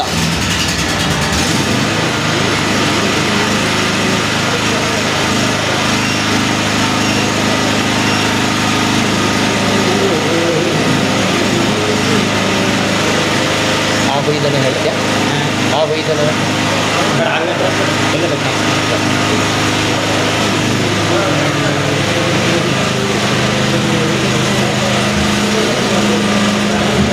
ಅಷ್ಟು ಹೊತ್ತಿಗೆ ಅಂತರಿಕ್ಷದಲ್ಲಿ ದೇವತೆಗಳೆಲ್ಲ ಬಂದು ಸೇರಿಕೊಂಡಿದ್ದರು. ಯಾಕೆಂದರೆ ಪ್ರಪಂಚದ ಎಲ್ಲ ವಿದ್ಯಮಾನವನ್ನು ಅವರು ನೋಡ್ತಾ ಇರ್ತಾರೆ. ಅವರೆಲ್ಲ ಕೇಳ್ತಾ ಇದ್ದಾರೆ ಮನಸ್ಸಿನಲ್ಲಿಯೇ, ದುರ್ಮೋಹಿ ವಿಶ್ವಾಮಿತ್ರ ಪಾಪಿ ಇನ್ನಾದಣಂ ಸತಿಯ ಕೊಲೆಯಂ ನಿಲ್ಲಿಸು ಅಂತ ಕೇಳಿಕೊಳ್ತಾ ಇದ್ದಾರಂತೆ. ವಿಶ್ವಾಮಿತ್ರ ನಿನ್ನ ಕರುಣೆ ಇಲ್ಲವೇ, ಇನ್ನು ಎಷ್ಟು ಅಂತ ಪರೀಕ್ಷೆ ಮಾಡ್ತೀನಿ, ಅವಳ ತಪ್ಪಿಲ್ಲದೆ ಆ ಹೆಣ್ಣನ್ನು ನೀನು ಯಾಕೆ ಕೊಲೆ ಮಾಡಿಸ್ತಾ ಇದ್ದೀನಿ, ನಿನಗೇನು ಹೃದಯ ಇದೆಯೋ ಇಲ್ವೋ, ಸಾಕು ವಿಶ್ವಾಮಿತ್ರ ಸಾಕು ಅಂತ ಹೇಳಿ ಒಂದಷ್ಟು ಜನ ವಿಶ್ವಾಮಿತ್ರನಿಗೆ ಶಾಪ ಹಾಕ್ತಾ ಇದ್ದಾರಂತೆ. ಇನ್ನೂ ಒಂದಷ್ಟು ಜನ ಈ ಸತ್ವ ಪರೀಕ್ಷೆಯಲ್ಲಿ ಹರಿಶ್ಚಂದ್ರ ಗೆಲ್ತಾನೆ, ಆ ಹೊತ್ತಿನಲ್ಲಿ ನಾವು ಅಭಿನಂದಿಸಬೇಕು ಅಂತ ಹೇಳಿ ಹೂಮಳೆಗಳಂ ಹಿಡಿದು ಸಿದ್ಧರಾಗಿ ನಿಂತಿದ್ದಾರೆ ದೇವತೆಗಳು. ಇದು ಅಂತರಿಕ್ಷದಲ್ಲಿನ ವಿದ್ಯಮಾನವಾದರೆ, ಈ ಕಡೆಯಲ್ಲಿ ಹರಿಶ್ಚಂದ್ರ ಹೇಳಿದ ಹಾಗೆ ಚಂದ್ರಮತಿಗ ಬೇಡಿಕೊಳ್ಬೇಕಲ್ಲ, ಆ ದೃಶ್ಯವನ್ನು ರಾಘವಾಂಕ ತೋರಿಸ್ತಾನೆ. ಚಂದ್ರಮತಿ ಈಗ ಹೇಗಿದ್ದಾಳೆ,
ಕೊನೆಯ ಕ್ಷಣದಲ್ಲಿ ನಿನ್ನ ಇಷ್ಟ ದೈವವನ್ನು ಬೇಡಿಕೋ ಮಡದಿ ಅಂತ ಹರಿಶ್ಚಂದ್ರ ಹೇಳಿದಾಗ, ಚಂದ್ರಮತಿ ಬಲಿದ ಪದ್ಮಾಸನದಲ್ಲಿ ಕುಳಿತುಕೊಂಡಿದ್ದಾಳಂತೆ. ಪದ್ಮಾಸನದಲ್ಲಿ ಕುಳಿತುಕೊಳ್ಳುವುದು ಯೋಗಿಗಳ ಲಕ್ಷಣ. ಅಲ್ಲಿ ಕುಳಿತುಕೊಂಡಂಥ ಅವಳು ಮುಗಿದಕ್ಷಿ, ಕಣ್ಣುಗಳನ್ನು ಮುಚ್ಚಿದ್ಲು. ಭಾರತೀಯ ಸಂಸ್ಕೃತಿಯಲ್ಲಿ ಕಣ್ಣು ಬಿಟ್ಟು ನೋಡುವುದು ಒಂದು, ಕಣ್ಣನ್ನು ಮುಚ್ಚಿದಾಗಲೂ ನೋಡುವುದು ಒಂದು. ಯಾರು ಕಣ್ಣ ಎದುರಿನಲ್ಲಿ ಇಲ್ಲವೋ ಅವರನ್ನು ನಾವು ಕಣ್ಣು ಮುಚ್ಚಿಕೊಂಡು ಕಾಣಬಲ್ಲೆವು. ಅದಕ್ಕಾಗಿ ಕಣ್ಣನ್ನು ಮುಚ್ಚಿಕೊಂಡಿದ್ದಾಳಂತೆ. ಕಣ್ಣನ್ನು ಮಾತ್ರವೇ ಅಲ್ಲ, ಮುಚ್ಚಿದ ಅಂಜಲಿ ಬೆರೆಸಿ ಗುರು ವಸಿಷ್ಠಂಗೆರಗಿ ಶಿವನ ನಿರ್ಮಲ ರೂಪಂ ನೆನೆದು. ಯಾಕೆಂದರೆ ವಸಿಷ್ಠ ಕಣ್ಣು ಎದುರಿಗಿಲ್ಲ, ಕಣ್ಣು ಮುಚ್ಚಿಕೊಂಡು ಧ್ಯಾನಿಸಬೇಕು. ಶಿವನ ನಿರ್ಮಲ ರೂಪ ಕಣ್ಣೆದುರಿಗಿಲ್ಲ, ಕಣ್ಮುಚ್ಚಿಕೊಂಡು ಧ್ಯಾನಿಸಬೇಕು. ಕಣ್ಣನ್ನು ಮುಚ್ಚಿಕೊಂಡು ಆ ಶಿವನ ನಿರ್ಮಲ ರೂಪವನ್ನು ಗುರು ವಸಿಷ್ಠರನ್ನು ನೆನಪಿಸಿಕೊಂಡಂತೆ. ಆಮೇಲೆ ಕಣ್ಣು ಬಿಟ್ಟು ಮೇಲೆ ನೋಡಿದ್ಲು, ಅಲ್ಲಿ ಕಾಣುವಂತಹ ಆ ಗ್ರಹತಾರೆಗಳಿಗೆ ನಮಸ್ಕಾರ ಮಾಡಿದಂತೆ. ಯಾಕೆಂದರೆ ಆ ಗ್ರಹತಾರೆಗಳು ಇವಳ ಮುಂದಿನ ಮಾತುಗಳಿಗೆ ಸಾಕ್ಷಿ. ಹರಕೆಯನ್ನು ಹೇಳಬೇಕಲ್ಲ ಇವಳು, ಏನು ಹೇಳ್ತಾಳೆ? ಕಲಿ ಹರಿಶ್ಚಂದ್ರರಾಯಂ ಸತ್ಯಂ ಬೆರೆಸಿ ಬಾಳಲಿ. ಹರಿಶ್ಚಂದ್ರರಾಯನ ಸತ್ಯ ಶಾಶ್ವತವಾಗಿ ಉಳಿಯಲಿ, ಅದರ ಜೊತೆಗೆ ಮಗಂ ಮುಕ್ತನಾಗಲಿ. ನನ್ನ ಮಗನಿಗೆ ಅಗ್ನಿಸ್ಪರ್ಶವನ್ನು ಮಾಡಿ ಅವನ ಸಂಸ್ಕಾರವನ್ನು ಕೊಟ್ಟು ಸದ್ಗತಿಯನ್ನು ಉಂಟು ಮಾಡಲಿಕ್ಕಾಗಲಿಲ್ಲ. ಆದರೆ ನನ್ನ ಮಗನಿಗೊಂದು ಒಳ್ಳೆಯ ಸದ್ಗತಿ ಸಿಗಲಿ, ಮೋಕ್ಷ ಸಿಗಲಿ. ಇದರ ಜೊತೆಗೆ ಮಂತ್ರಿ ನೆನೆದುದಾಗಲಿ. ಯಾಕೆಂದರೆ ಹರಿಶ್ಚಂದ್ರ ರಾಜ್ಯವನ್ನು ಕಳ್ಕೊಂಡು ಕಾಡಿಗೆ ಬಂದು ಈಗಿರುವ ಸ್ಥಿತಿಯಲ್ಲಿಯೂ ಅವನ ಒಬ್ಬ ಮಂತ್ರಿ ನಿಷ್ಠಾವಂತನಾಗಿ ಅವನ ಜೊತೆಗೆ ಸೇವೆ ಮಾಡ್ತಾ ಇದ್ದಾನೆ. ಆ ಮಂತ್ರಿಗೊಂದು ಆಸೆ, ತನಗೊಳ್ಳದಾಗಬೇಕು ಅಂತಲ್ಲ, ತನ್ನ ಅರಸನ ಸತ್ಯ ಉಳಿಯಬೇಕು, ಅವನ ಸೇವೆಯನ್ನು ನಾನು ಮಾಡಬೇಕು, ಅವನ ಋಣವನ್ನು ತೀರಿಸಬೇಕು ಅಂತ ಮಂತ್ರಿ ಜೊತೆಗಿದ್ದಾನಲ್ಲ. ಮಂತ್ರಿಯ ಸಂಕಲ್ಪವೆನ್ನುವುದು ನೆರವೇರಲಿ. ಇದೆಲ್ಲದರ ಜೊತೆಗೆ ರಾಜ್ಯದೊಡೆಯ ವಿಶ್ವಾಮಿತ್ರ ನಿತ್ಯನಾಗಲಿ ಅಂತ ಕೇಳ್ತಾಳೆ. ಎಲ್ಲಿಯೂ ಅವಳು ಸಾಯುವ ಹೊತ್ತಿನಲ್ಲಿ ಅಯ್ಯೋ ನನ್ನ ಕತೆ ಹೀಗಾಗೋಯ್ತು, ಅನ್ಯಾಯವಾಗಿ ನಾನು ಸಾಯ್ತಾ ಇದ್ದೇನೆ ಅಂತ ಹೇಳಲೇ ಇಲ್ಲ. ಅವಳ ಒಂದೊಂದು ಮಾತುಗಳು ಅಮೂಲ್ಯವಾದ ಮಾತುಗಳು. ತನ್ನ ಗಂಡನ ಸತ್ಯ ಉಳಿಯಬೇಕು, ಮಗನಿಗೆ ಮೋಕ್ಷ ಸಿಗಬೇಕು, ಸೇವಾವೃತ್ತಿನ ಮಾಡ್ತಾ ಇರ್ತಕ್ಕಂಥ ಆ ಮಂತ್ರಿಯ ಹರಕೆ ನೆರವೇರಬೇಕು ಹೇಳೋದ್ರ ಜೊತೆಗೆ ನೆಲದೊಡೆಯ ವಿಶ್ವಾಮಿತ್ರ ನಿತ್ಯನಾಗಲಿ.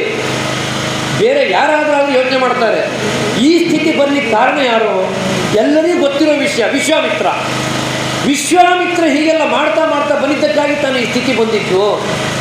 ಅಯ್ಯೋ ವಿಶ್ವಾಮಿತ್ರ ಅಂತೇಳಿ ಶಾಪ ಹಾಕಲೇ ಇಲ್ಲ ಅವಳು. ನನಗಿಂಥ ಸಾವನ್ನು ತಂದು ಕೊಟ್ಟಂಥ ವಿಶ್ವಾಮಿತ್ರ ನಾಶ ಆಗಲಿ ಜನಸಾಮಾನ್ಯರ ಮಾತೇ ಆಡಲಿಲ್ಲ. ಹಾಗೆ ಮಾತಾಡಿದರೆ ದೊಡ್ಡವರು ಜನಸಾಮಾನ್ಯರಾಗಿಬಿಡ್ತಾರೆ. ದೊಡ್ಡವರ ದೊಡ್ಡತನ ಎನ್ನುವುದು ಸಾಯುವ ಕೊನೆ ಕ್ಷಣದವರೆಗೂ ಇರುತ್ತೆ. ಇಷ್ಟೆಲ್ಲ ಹಿಂಸೆಯನ್ನು ಕೊಟ್ಟು ಪರಿಪರಿಯ ಕಷ್ಟವನ್ನು ಕೊಟ್ಟರೂ ಒಂದು ಮಾತು ಕೂಡ ಅವಳು ವಿಶ್ವಾಮಿತ್ರ ಕೆಟ್ಟವ ಹೇಳಲಿಲ್ಲ. ಈ ಹೊತ್ತಿನಲ್ಲಿಯೂ ಕೂಡ ಅವಳ ಕೊನೆಯ ಮಾತು ನೆಲದೊಡೆಯ ವಿಶ್ವಾಮಿತ್ರ ನಿತ್ಯನಾಗಲಿ ಅಂತ. ಅರಸನೇ.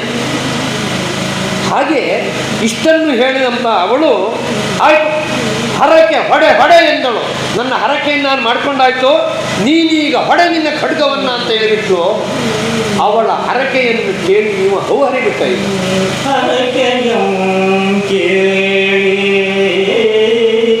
ಹೌವನಗಾರಿ ಗರಗಾಗಿ ಮರವಟ್ಟು ನಿಂದೋ ಭಾಪುರ ವಿಧಿಯ ಮುಳಿಸೆ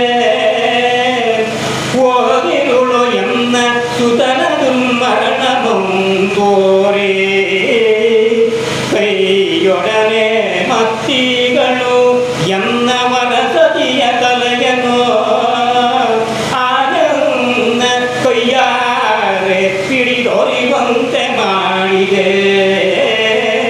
ಇದಕ್ಕೆ ನಾನಿನಿತು ಹೇವರಿಸುವವನಲ್ಲ, ಕೊದಿಯಾಜ್ಞೆ ಉಳಿದೊಡೆ ಸಾಕೆನುದ್ದ ಕುಲವನು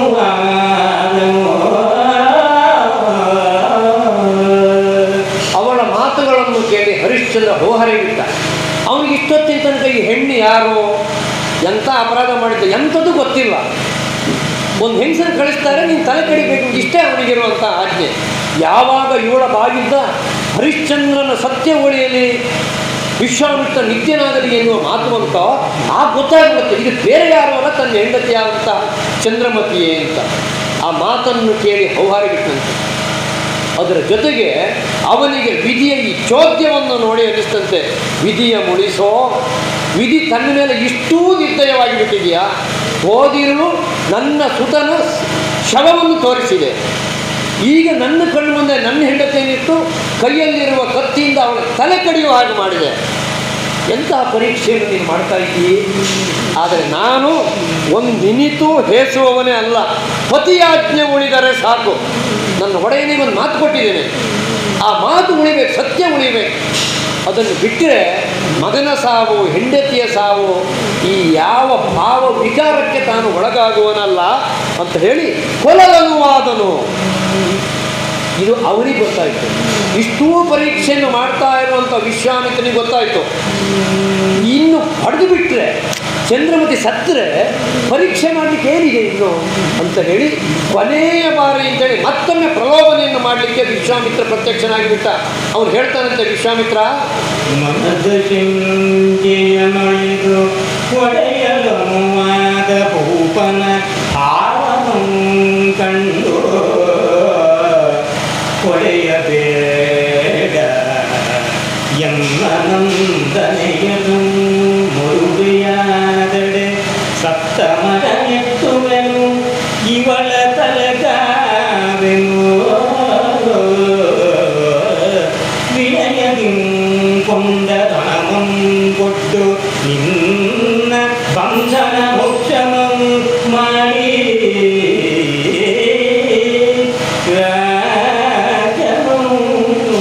ಕೊಗಿರಿ ಮುನ್ನಿನ ಕೊರಿಯಲಿರಿಸುವೆನು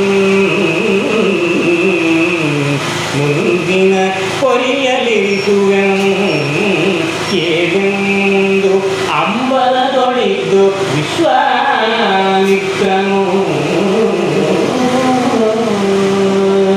ಈ ಪರೀಕ್ಷೆಯಲ್ಲಿ ಕೂಡ ಹರಿಶ್ಚಂದ್ರನೇ ಗೆಲ್ತಾ ಇದ್ದಾನೆ, ವಿಶ್ವಾಮಿತ್ರ ಸೋಲ್ತಾ ಇದ್ದಾನೆ. ವಿಶ್ವಾಮಿತ್ರ ಇಂಥ ಪರೀಕ್ಷೆಗಳನ್ನು ಒಡ್ಡಿದಾಗ ಹರಿಶ್ಚಂದ್ರ ಎಲ್ಲಿಯೂ ಹಿಂದೆ ಬೀಳಲಿಲ್ಲ, ಗೆಲ್ತಲೇ ಬಂದಿದ್ದಾನೆ. ಈಗಲೂ ಅಷ್ಟೇ ಭಾವವಿಕಾರ ಇಲ್ಲದೆ ಹೆಂಡತಿಯ ತಲೆಯನ್ನು ಕಡಿಲಿಕ್ಕೆ ಮುಂದಾದಾಗ ಅಂತರಿಕ್ಷದಲ್ಲಿ ಕಾಣಿಸಿಕೊಂಡು ಹೇಳಿದಂತೆ, ತಡೆ ತಡೆ ತಡೆ ತಡೆ, ನೀನು ಕೊಲ್ಲಬೇಡ ಅವಳನ್ನು, ಈಗಲೂ ನೀನು ಹೊಲತಿಯರನ್ನು ಮದುವೆ ಆಗ್ತೇನೆ ಅಂತ ಹೇಳು, ಸತ್ತ ನಿನ್ನ ಮಗನನ್ನು ಬದುಕಿಸಿಕೊಡ್ತೇನೆ, ಇವಳನ್ನು ನಾನು ಕಾದು ಕೊಡ್ತೇನೆ, ನಿನ್ನ ರಾಜ್ಯ ಕೊಡಿಸ್ತೇನೆ, ನಿನ್ನ ಬಂಧನವನ್ನು ಬಿಡಿಸ್ತೇನೆ, ಒಂದು ಬಾರಿ ನೀನು ಆ ಹೊಲ ಹೆಂಗಸನ್ನು ಮದುವೆ ಆಗ್ತೇನೆ ಅಂತ ಹೇಳಿಬಿಡಿ ಸಾಕು ಅಂತ. ಒಂದು ಬಾರಿ ಆದರೆ ಇವ್ನು ಸುಳ್ಳು ಹೇಳಿಸ್ಬೇಕು ಅಂತ ಅಷ್ಟೇ ಪ್ರಯತ್ನ. ಇಷ್ಟನ್ನು ಮಾಡಿದ್ದು ಅವನೇ ತಾನೇ. ನುಚ್ಚು ನೂರಾದಂಥ ನಿನ್ನ ಬದುಕನ್ನು ನಾನು ಸರಿ ಮಾಡಿಕೊಡ್ತೇನೆ, ಒಂದು ಮಾತು ಹೇಳು ಸಾಕು, ಆ ಹೆಂಗಸನ್ನು ಮದುವೆ ಆಗ್ತೇನೆ ಅಂತ ಹೇಳು ಅಂತ ಮತ್ತೆ ಪ್ರಲೋಭನೆಯನ್ನು ಒಡ್ಡುತ್ತಾ ಇದ್ದಾನಂತೆ. ಆಗ ಹರಿಶ್ಚಂದ್ರ ನಗಾಡ್ತಾ ಮೇಲೆ ನೋಡ್ತಾನೆ, ತಿರುಗಿ ಮೇಲಕ್ಕೆ ನೋಡಿ, ತಿರುಗಿ ನೋಡಿ ಕಂಡು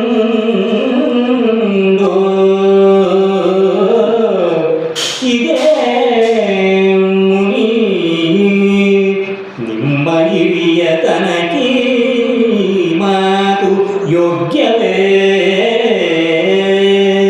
ಕೇಯನ್ನ ಸಿರಿಪೋದಡೇನು ರಾಜ್ಯಂ ಪೋದಡೇನು ನಾನಾರ ಸಾರಿದ್ದುಡೇನು ವರಪುತ್ರನು ಸುವಳಿದು ಪೋದಡೇ ಎನ್ನ ತರುಣಿಯಂ ಕುಂದಡೆ ಕುಂದೇ ಸತ್ಯವನು ಬಿಟ್ಟಿರನೋ ಎನಿಸಿದೊಡೆ ಸಾಕೋ ಎಂದು ಎತ್ತಿ ಹಿಡಿದ ಖಡ್ಗವ ಸೆಳೆಯುತ್ತ ಇಂದೆಂದನು.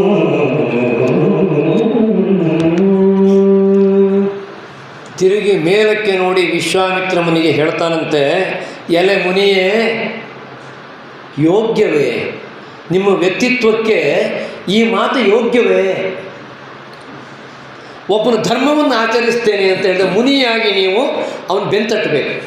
ಒಬ್ಬನು ಸತ್ಯವನ್ನು ಆಡ್ತೇನೆ ಅಂತ ವ್ರತವಾಗಿ ಇಟ್ಕೊಂಡ್ರೆ ಅದನ್ನು ಬೆಂಬಲಿಸಬೇಕು, ಬಿಟ್ಟರೆ ಸತ್ಯವನ್ನು ಬಿಡು, ಧರ್ಮವನ್ನು ಬಿಡು ಅಂತ ಹೇಳಿದರೆ ನಿಮ್ಮ ಮುನಿತನಕ್ಕೆ ಇದು ಯೋಗ್ಯವೇ?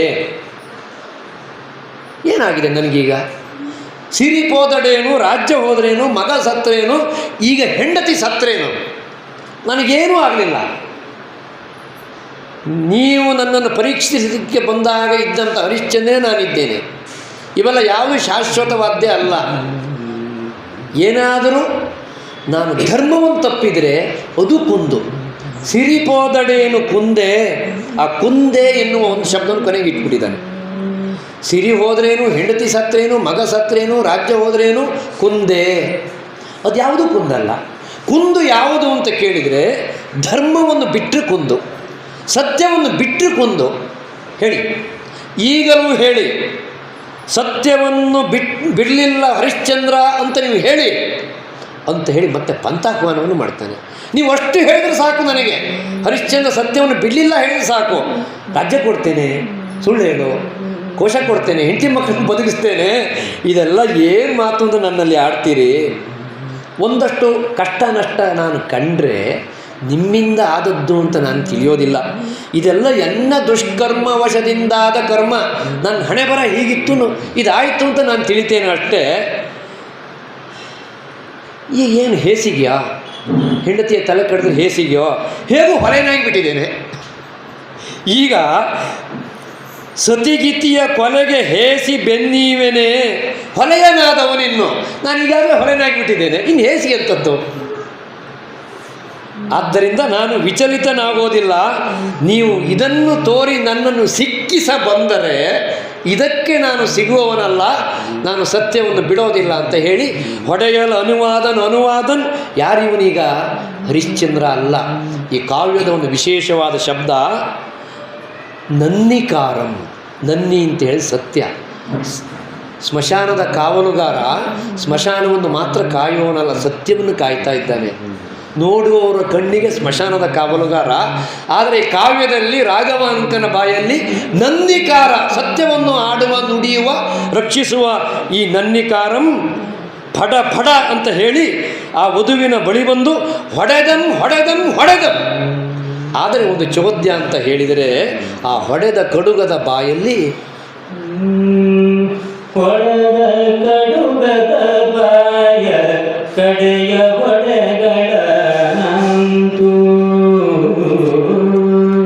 ಹೊಡೆದ ಕಡುಗದ ಬಾಯ ಕಡೆಯ ಹೊಡೆಗಳ ನಂತು, ಮಡದಿಯಡಗೊರಳ ನಡುವಡಸಿ ನೋಡಿದನು,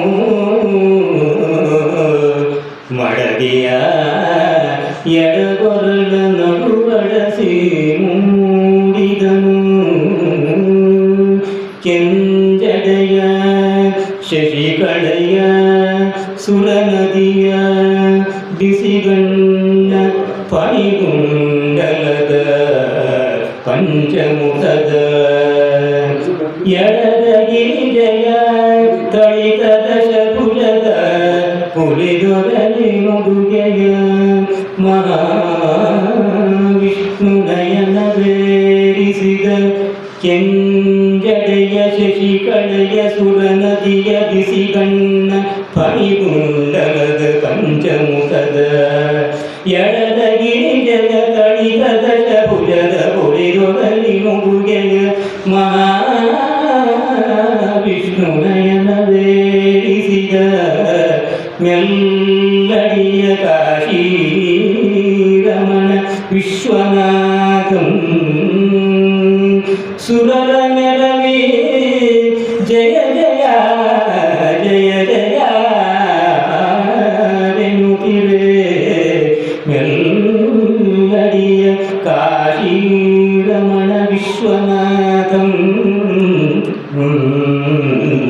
ಮಡದಿಯ ಎಡಗೊರಳ ನಡುವಡಸಿ ಮೂಡಿದನು.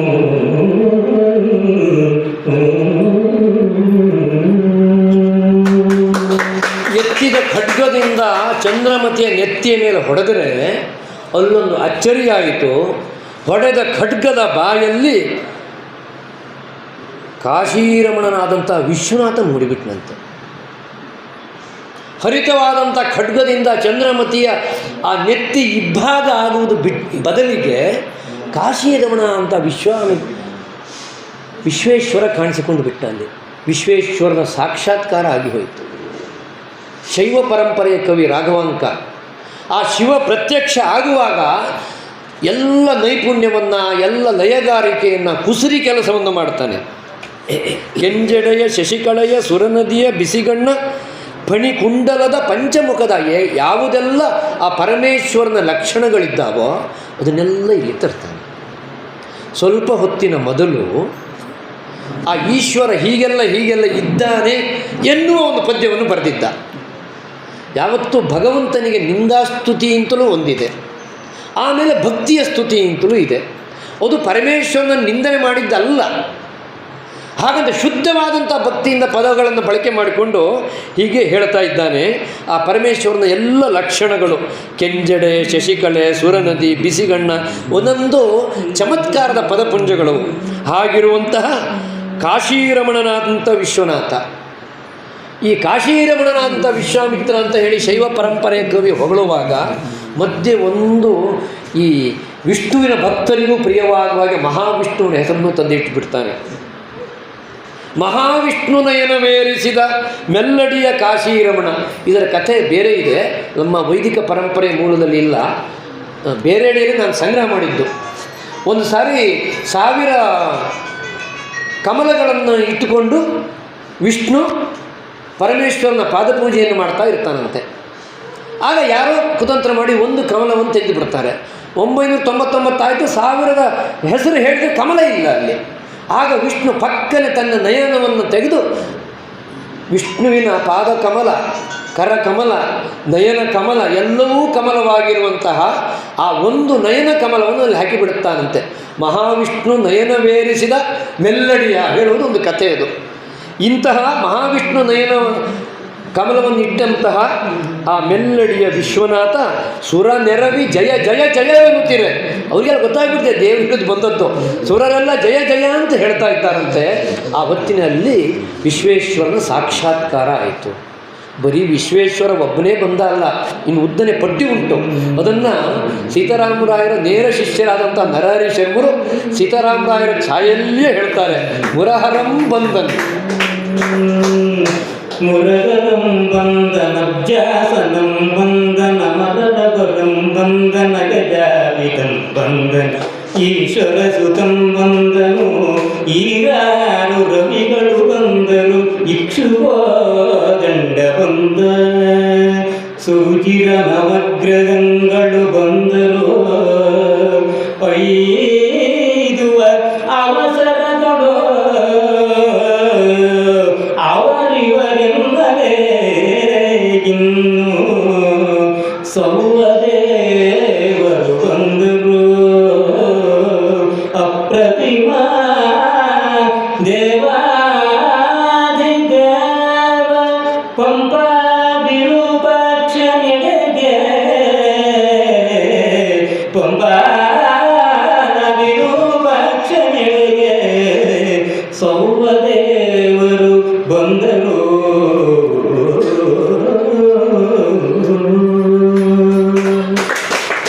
ಮುರಹರನ್ನು ಬಂದ, ಅಬ್ಜಾಸನನೇ ಬ್ರಹ್ಮನೋ ಬಂದ, ಅಮರವರಂ ಬಂದನ್, ಅಗಜಾಪಿತಂ ಬಂದನ್, ಈಶ್ವರ ಸುತಂ ಬಂದನ್, ಈರಾರು ರವಿಗಳು ಎಲ್ಲರೂ ಬಂದರು, ಅವ್ರು ಬಂದರು, ಇವ್ರು ಬಂದರು ಅಂತ ಹೇಳ್ತಾ ಅವಸರದಲ್ಲಿ ಒಬ್ಬರ ಹೆಸರೇ ಮತ್ತೊಂದನ್ನು ಬಿಡೋದು ಯಾಕೆ? ಸರ್ವದೇವರು ಬಂದರು ಅಂತ ಒಂದು ಶಬ್ದದಲ್ಲಿ ರಾಘವಂಕೆ ಹೇಳಿರ್ತಾರೆ. ಹೀಗೆ ಎಲ್ಲರೂ ಬಂದಲ್ಲಿ ಸೇರಿಕೊಂಡ್ರು. ಅವರು ಆ ದೇವತೆಗಳು ಬಂದದ್ದು ಮಾತ್ರವೇ ಅಲ್ಲ, ಕುಡಿದ ಔಷಧ ಬಾಯಿಗೆ ಕಹಿಯಾದರೂ ರೋಗವನ್ನು ವಾಸಿ ಮಾಡುವ ಹಾಗೆ ವಸಿಷ್ಠ ಸಹಿತನಾಗಿ ವಿಶ್ವಾಮಿತ್ರನು ಬಂದು ನಿಂತುಕೊಂಡ. ಇವತ್ತು ಹರಿಶ್ಚಂದ್ರ ಸತ್ಯವಂತ ಅಂದಾಗಿದ್ದ ಕಾರಣ ಯಾರು? ವಿಶ್ವಾಮಿತ್ರ. ಔಷಧ ಬಾಯಿಗೆ ಕಹಿ, ಆದರೆ ಆರೋಗ್ಯವನ್ನು ಸುಧಾರಿಸಿಬಿಡುತ್ತೆ. ಅದು ದೇಹಕ್ಕೆ ಒಂದು ಸ್ಥೈರ್ಯವನ್ನು ಕೊಡುತ್ತೆ. ಹಾಗೆ ಹರಿಶ್ಚಂದ್ರನನ್ನು ಈ ಸ್ಥಿತಿಗೆ ತಂದಂತಹ, ನೋಡಲಿಕ್ಕೆ ಪ್ರಪಂಚ ಮುಖಕ್ಕೆ ಕಹಿ ಅನಿಸಿದಂತಹ ವಿಶ್ವಾಮಿತ್ರನು ಬಂದ ಅಂತ ರಾಘವಾಂಕ ಹೇಳಿದ. ಆದರೆ ವಿಶ್ವಾಮಿತ್ರ ವಸಿಷ್ಠರು ಈ ಲಕ್ಷ್ಯ ಅಲ್ಲ, ಪರಮೇಶ್ವರನೇ ಬಂದು ನಿಂತುಬಿಟ್ಟಿದ್ದಾನೆ. ಹರಿಶ್ಚಂದ್ರ ಕೇಳಿದಂತೆ, ದೇವರೇ, ನನ್ನ ಮುಂದೆ ನೀವು ಸಾಕ್ಷಾತ್ಕಾರಗೊಂಡ್ರಲ್ಲ, ನಾನೊಬ್ಬ ಪರಮ ಪಾಪಿ, ಘನ ಪತಿವ್ರತೆಯಾದಂಥ ನಿಜ ಸತಿಯನ್ನು ಕೊಂದವನು, ರಾಜ್ಯವನ್ನು ಬಿಟ್ಟವನು, ಪ್ರಜೆಗಳನ್ನು ಬಿಟ್ಟವನು, ಮಗನ ಸಾವಿಗೆ ಕಾರಣನಾದವನು. ನಾನು ಏನು ಮಾಡಬಹುದು, ಏನನ್ನು ಮಾಡಬಾರದು ಅಂತಲೂ ಯೋಚನೆ ಮಾಡದೆ ಮಾದಿಗೆ ಗಾಳಾಗಿ ದುಡಿತಾ ಇದ್ದೇನೆ. ಇಂತಹ ಒಬ್ಬ ಪತಿತನಾದಂಥ ನನ್ನ ಮುಂದೆ ನೀವು ಪ್ರತ್ಯಕ್ಷ ಆಗಿರಲ್ಲ, ಯಾಕೆ ಅಂತ ಕೇಳಿದಂತೆ. ಆಗ ಪರಮೇಶ್ವರ ಹೇಳ್ತಾನೆ, ನೀನೇನು ಸಾಮಾನ್ಯನಲ್ಲಪ್ಪ, ಘನ ಸತ್ಯವೇ ಜೀವವೆಂದಿದ್ದವನು ನೀನು. ನಿನ್ನ ಹೊಲೆಯನ ಸೇವೆ ಗುರು ಸೇವೆ. ನೀನು ಹೊಲೆಯನ ಸೇವೆ ಮಾಡಿದೆ ಅಂತ ತಿಳಬೇಡ, ನಿಜವಾಗಿ ನೋಡು ಅವನು ಯಾರು ಅಂತ. ನೀನು ಮಾಡಿದ್ದು ಗುರು ಸೇವೆಯನ್ನೇ. ನಿನ್ನ ಹೊಲೆವೇಷ ಇದೆಯಲ್ಲ, ಇದು ಹೊಲೆವೇಷ ಅಲ್ಲ, ಪರಮ ಪಾವನ ಪುಣ್ಯವೇಷ ಇದು. ಸುಡುಗಾಡನ್ನು ರಕ್ಷಿಸುವಂಥ ಈ ಕೆಲಸ ಇದೆಯಲ್ಲ, ಒಂದು ಯಜ್ಞವನ್ನು ರಕ್ಷಣೆ ಮಾಡಿದಷ್ಟು ಮಹತ್ವದ್ದು ಇದು ಅಂತ. ಪರಮೇಶ್ವರ ಎಲ್ಲಿಯುವುದೆಲ್ಲಿ? ಸ್ಮಶಾನವಾಸಿ. ಪರಮೇಶ್ವರನ ಲಕ್ಷಣಗಳು ಯಾವುದೋ ಇದರಲ್ಲಿ ಭಾಳಷ್ಟು ಹೌದು. ಪರಮೇಶ್ವರ ಮಾಡೋ ಕೆಲಸ ಯಾವುದೋ ಈ ಯಾಗ ರಕ್ಷಣೆ. ನಮ್ಮಲ್ಲಿ ಒಂದು ಮಾತಿದೆ, ಈ ಯಾರಾದರೂ ಸತ್ತಾಗ ಸುಡುವುದಿದೆಯಲ್ಲ, ಅದು ಯಮನ ಪ್ರೀತ್ಯರ್ಥವಾಗಿ ಮಾಡ್ತಕ್ಕಂಥ ಯಾಗ ಅಂತ. ಅಲ್ಲಿ ಶವವೇ ಹವಿಸ್ಸು, ಅದೂ ಒಂದು ಯಾಗವೇ. ಅದನ್ನು ರಕ್ಷಣೆ ಮಾಡುವಂಥದ್ದು ಯಾಗ ರಕ್ಷಣೆ ಮಾಡಿದ ಪುಣ್ಯಕ್ಕೆ ಸಮಾನವಾಯಿತು. ನೀನು ಮಾಡಿದ್ದೇನು ಸುಮ್ಮನೆ ಕೆಲಸ ಇಲ್ಲಪ್ಪ, ಇಷ್ಟು ಪುಣ್ಯತರವಾದ ಕೆಲಸವನ್ನು ನೀನು ಮಾಡಿದ್ದಿ. ಆಮೇಲೆ ಇಷ್ಟು ದಿವಸ ನೀನು ಹೇಗೆ ಊಟ ಮಾಡ್ತಾ ಇದ್ದೆ ಯೋಚನೆ ಮಾಡು. ಅನುದಿನಂ ಭುಂಜಿಸಿದ ಶವದ ಶಿರದಕ್ಕಿ. ನೀನು ಎಲ್ಲಿಯೋ ಹೆಣದ ತಲೆಯಲ್ಲಿಟ್ಟು ಅಕ್ಕಿನ ಊಟ ಮಾಡಿದ್ದೇನೆ ಅಂತ ತಿಳಿಬೇಡಪ್ಪ. ನೀನು ಮಾಡಿರ್ತಕ್ಕಂಥದ್ದು ಚಾಂದ್ರಾಯಣ ವ್ರತಕ್ಕೆ ಸಮಾನವಾದದ್ದು ಅಂತ ಹೇಳ್ದ. ಅದು ಏನಾಗಿತ್ತು ಅಂತಂದರೆ, ಈ ಸಂದರ್ಭದಲ್ಲಿ ಹೇಳಬೇಕು ಅಂತಲೇ ಮೊದಲು ಅದನ್ನು ಹೇಳಿರಲಿಲ್ಲ. ಈ ಹರಿಶ್ಚಂದ್ರನ ಜೊತೆಗೆ ಒಬ್ಬ ಮಂತ್ರಿ ಬಂದಿದ್ದ. ಅವನು ನಿಷ್ಠೆಯಿಂದ ಇವನು ಸೇವೆ ಮಾಡ್ತಾ ಇದ್ದ. ಅವನು ಏನು ಮಾಡ್ತಿದ್ದ, ಈ ಶವದ ತಲೆಯ ಬಳಿಯಲ್ಲಿ ಇಟ್ಟಂತಹ ಆ ಹಣ ಮತ್ತು ಶವದ ಬಟ್ಟೆಯನ್ನು ವೀರಬಾಹುಬಲಿಗೆ ಕೊಟ್ಟಾದ ಮೇಲೆ ಅಕ್ಕಿ ಇವನು ತಿನ್ನಬೇಕು. ಇವನು ಹೇಗೆ ಈ ಅಕ್ಕಿಯನ್ನು ತಿಂತಾನೆ? ಇದು ಅಭಕ್ಷ್ಯ. ಅದಕ್ಕಾಗಿ ಅವನೇನು ಮಾಡ್ತಿದ್ದ, ಆ ಅಕ್ಕಿಯನ್ನು ತೊಳೆದು ಹಸುವಿಗೆ ಕೊಡ್ತಿದ್ದ. ಆ ಹಸು ಅಕ್ಕಿಯನ್ನೇ ತಿಂದಾಗ ಒಂದಷ್ಟನ್ನು ಸಗಣಿಯಲ್ಲಿ ಹಾಕಿಬಿಡುತ್ತೆ. ಅದನ್ನು ತೊಳೆದು ತಂದು ಕೊಡ್ತಿದ್ದ, ಹರಿಶ್ಚಂದ್ರ ರಾಯ ಬೇಯಿಸ್ಕೊಂಡು ತಿಂತಾ ಇದ್ದ. ಅದನ್ನು ರಾಘವಾಂಕ ವರ್ಣಿಸಿದ್ದಾನೆ, ಹಿಂದಿನ ಪದ್ಯಗಳಲ್ಲಿ ಇದೆ ಅದು. ಈ ರೀತಿಯಾಗಿ ನೀನು ಊಟ ಮಾಡ್ತಿದ್ಯಲ್ಲಪ್ಪ, ಆದ್ದರಿಂದ ಶವದ ಶಿರದಕ್ಕಿಯನ್ನು ತಿಂದೆ, ಅಪೇಯವನ್ನು ತಿಂದೆ ತಿಳಿಬೇಡ, ನೀನು ಮಾಡಿದ್ದು ಚಾಂದ್ರಾಯಣ ವ್ರತಕ್ಕೆ ಸಮಾನವಾದದ್ದು. ಆಮೇಲೆ ನಿನ್ನ ಮಗನನ್ನು ನೀನು ಕಳ್ಕೊಂಡೆ ಅಲ್ಲ, ಅದು ಏನು, ಆತ್ಮನಿಕಾಯ. ಈ ಸಂಸಾರ, ಹೆಂಡತಿ, ಮಕ್ಕಳು ಹೇಳುವಂಥ ಈ ಭವಬಂಧನವನ್ನು ನೀನು ಕಳ್ಕೊಂಡಿದ್ಯಲ್ಲ, ಅದರ ಸೂಚನೆ ಅದು. ಇಷ್ಟೂ ಪುಣ್ಯ ನಿನ್ನಲ್ಲಿರುವಾಗ ನಿನ್ನ ಮುಂದೆ ನಾನು ಕಾಣಿಸಿಕೊಂಡ್ರೆ ತಪ್ಪೇನು ಅಂತ ಹೇಳಿ, ಆ ಯಾಕಾಗಿ ಹರಿಶ್ಚಂದ್ರನ ಶ್ರೇಷ್ಠತೆ ಏನೋ ಅದನ್ನು ತಾನು ಮೆಚ್ಚಿದೆ ಎನ್ನುವುದನ್ನು ಪರಮೇಶ್ವರ ಹೇಳ್ದ. ಆಮೇಲೆ ಇನ್ನೆಲ್ಲ ಒಂದು ಪರಿಸಮಾಪ್ತಿಯ ಭಾಗ ಕೇಳಿದ್ರು. ವಿಶ್ವಾಮಿತ್ರರೇ, ಹರಿಶ್ಚಂದ್ರ ಗೆದ್ದಾಯ್ತಲ್ಲ, ಏನು ಕೊಡ್ತೀರಿ ನೀವು, ಕೊಡಿ ಅವನಿಗೆ, ಸುಮ್ಮನೆ ಪರೀಕ್ಷೆ ಮಾಡಿದ್ದಲ್ಲ ಅಂತ ಹೇಳಿದರು. ಆಮೇಲೆ ಇವನು 50,000 ಕೋಟಿ ತಾನು ಮಾಡಿದಂಥ ತಪಸ್ಸಿನ ಫಲವನ್ನು ಕೊಡ್ತೇನೆ ಅಂತ ಹೇಳ್ದ. ಆಮೇಲೆ ಎಲ್ಲ ದೇವತೆಗಳು ಅಲ್ಲಿದ್ದರು. ಇದ್ಯಾವುದು ನಿಜವಾಗಿ ಸತ್ತಿದ್ದಲ್ಲ. ಲೋಹಿತಾಶ್ವ ಏಳು ಅಂತಿದ್ದಾಗ ಲೋಹಿತಾಶ್ವ ಎದ್ದಿಂತ, ಇವಳು ಹೇಗೂ ಸಾಯಲೇ ಇಲ್ಲ. ಆಮೇಲೆ ವಿಶ್ವಾಮಿತ್ರರು, ನಿನ್ನ ರಾಜ್ಯಕ್ಕೆ ನೀನು ಹೋಗಪ್ಪ, ನಿನ್ನನ್ನು ನಾನು ಪರೀಕ್ಷೆ ಮಾಡಿದ್ದು, ನೀನು ಗೆದ್ದೆ ಅಂತ ಹೇಳಿದರು. ಸ್ವಾಮಿ, ರಾಜ್ಯ ನಿಮಗೆ ನಾನು ಕೊಟ್ಟಾಗೆ ನಾನು ಹೇಗೆ ಹೋಗಲಿ, ಈಗ ನಿಮ್ಮದು ರಾಜ್ಯ, ನನ್ನದಲ್ಲ, ನಾನು ಹೋಗ್ಲಿಕ್ಕೆ ಬರೋದಿಲ್ಲ ಅಂತ ಹೇಳ್ದ. ಇಲ್ಲಪ್ಪ, ನಾನು ನಿಜವಾಗಿ ತೆಗೆದುಕೊಳ್ಳೇ ಇಲ್ಲ, ನೀನು ಪರೀಕ್ಷೆ ಮಾಡಲಿಕ್ಕಾಗಿ ಮಾಡಿದ್ದು, ಸತ್ಯವಾಗಿ ನಾನೇನು ತೆಗೆದುಕೊಂಡವನಲ್ಲ, ನೀನು ಹೋಗು ಅಂತ ಹೇಳಿದರು. ಕೊನೆಯ ಭಾಗವಾಗಿ ಈಶ್ವರ ಕೇಳ್ದ, ಇಷ್ಟೆಲ್ಲ ನೀನು ಸತ್ಯವನ್ನು ಆಚರಿಸಿ ಗೆದ್ದಿಯಲ್ಲಪ್ಪ, ನಿನಗೇನು ಬೇಕು ಕೇಳು, ನಿನಗೆ ನಾನು ಏನೇನು ಕೊಡಲಿ ಅಂತ ಕೇಳಿದಾಗ ಹರಿಶ್ಚಂದ್ರ ಹೇಳ್ತಾನೆ, ಈ ವಿಶಾಲವಾದಂಥ ಕಾಶಿ ಕ್ಷೇತ್ರದಲ್ಲಿ ನಿನ್ನ ಮಂದಿರದ ಮೇಲೆ ನನ್ನ ಖ್ಯಾತಿ ಎನ್ನುವುದು ಯೋಜನಾಂತರಗಳಷ್ಟು ಎತ್ತರದಲ್ಲಿ ವ್ಯಾಪಿಸಿರಲಿ ಅಂತ ಹೇಳಿದ. ಆ ಒಂದು ಮಾತಿನಲ್ಲಿ ಶಾಶ್ವತವಾದಂಥ ಒಂದು ಸ್ಥಾನವನ್ನೇ ಅವನು ಗಳಿಸಿಬಿಟ್ಟ. ಯಾಕೆಂದರೆ ಹರೇದಿ ಕಾಶಿಯಳು ನಿನ್ನ ಮಂದಿರದ ಮೇಲೆ 2 ಯೋಜನದೋಳು ಎಣ್ಣೆಯ ಕೀರ್ತಿಪರ ಹೇಮ ವಿರಚಿತದೋಳು ಇರಬೇಹುದು ಅಂತ ಕೇಳಿದ. ಶಾಶ್ವತವಾದ ತಾನೇ, ಪರಮೇಶ್ವರನನ್ನು ಬಿಟ್ಟಿಲ್ಲ. ಇದು ಮುಕ್ತಾಯಕ್ಕೆ ಬೇಕು. ಏನು ಅಂತ ಹೇಳಿದರೆ, ಸತ್ಯ ಬೇರೆ ಅಲ್ಲ, ಶಿವ ಬೇರೆ ಅಲ್ಲ ಹೇಳುವುದು ಮುಕ್ತಾಯಕ್ಕೆ ಬರುವುದರ ಹೇತುವಾಗಿ ಇದು ಬರುತ್ತೆ. ಅಲ್ಲಿಗೆ ಈ ಹರಿಶ್ಚಂದ್ರನ ಕಥೆ ಎನ್ನುವುದು ಮಂಗಳಕರವಾಗಿ ಎಲ್ಲವೂ ಮುಗೀತು. ವಿಶ್ವಾಮಿತ್ರ ಮಾಡಿದಂಥ ಪ್ರತಿ ಪರೀಕ್ಷೆಯಲ್ಲಿಯೂ ಸತ್ಯವನ್ನು ಆಚರಿಸಿ ಹರಿಶ್ಚಂದ್ರ ಗೆದ್ದಾಯಿತು. ವಸಿಷ್ಠರಿಗೂ ಭಾಳ ಸಂತೋಷ ಆಯಿತು. ವಸಿಷ್ಠರಿಗೆ ಗೊತ್ತಿತ್ತು ದೇವಸಭೆಯಲ್ಲಾಗಿದ್ದು, ಆದರೆ ಅವರು ಹೇಳಬಾರ್ದು. ವಿಶ್ವಾಮಿತ್ರ ಒಂದು ಪರೀಕ್ಷೆ ಮಾಡ್ತಾರೆ, ನೀನು ಸತ್ಯ ಬಿಡಬೇಡ ಅಂತ ಹೇಳಿದರೆ ಸ್ಪರ್ಧೆಯ ನಿಯಮ ಬಿದ್ದೋಗ್ಬಿಡುತ್ತೆ. ಹರಿಶ್ಚಂದ್ರನಿಗೆ ಗೊತ್ತಾಗದೆ ಬದುಕಬೇಕು. ಹರಿಶ್ಚಂದ್ರನಿಗೆ ಗೊತ್ತಾಗದೆ ಅವನ ಸಹಜ ಜೀವನದ ಲಕ್ಷಣವಾಗಿ ಅವನು ಸತ್ಯವನ್ನು ಕಾಯಬೇಕು.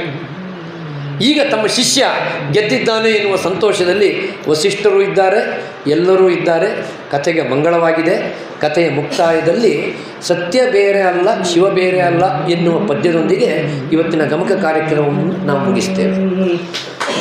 ಧರೆಯುಳು ಹರಿಶ್ಚಂದ್ರ ಚಾರಿತ್ರ್ಯಮಂ ಕೇಳ್ದನರ 7 ಜನ್ಮದಿ ಮಾಡಿದ್ದ ಪಾತಕವು ತರಣಿಯುದಯದ ಮುಂದೆಂದ ತಿಮಿರದ ತೆರದೆ ಹರೆಯುದಿವುದು. ಏಕೆಂದರೆ ಹರವಿಂದುದೇ ಸತ್ಯವೆಂಬುದು ಗರನು ಎರಡಿಲ್ಲವೆಂದು ಶ್ರುತಿ ಸಾರುತ್ತಿರಲು ಆ ವಾಕ್ಯವರರೆ ನಿರುತವ ಮಾಡಿ ಮೂಜಗಕ್ಕೆ ತೋರಿದ ಹರಿಶ್ಚಂದ್ರ ಕಥೆಗೆಳ್ದಡೆ ಅಂತವರಿಯದ ಕೊಲೆಯನು ಪುಣ್ಯವೆಂದೆನೆ ಸೂರ್ಯಕುಲಜ ಕಲಿ ದಾನಿ ಸತ್ಯಂ ವಸಿಷ್ಠನ ಶಿಷ್ಯನು ಅಧಿಕ ಶೈವಂ ಕಾಶಿಯೊಳ್ ಮೆರೆದ ವೇದ ಪ್ರಮಾಣ ಪುರುಷ ಘನನೃಪ ಹರಿಶ್ಚಂದ್ರನೆಂದಡೆ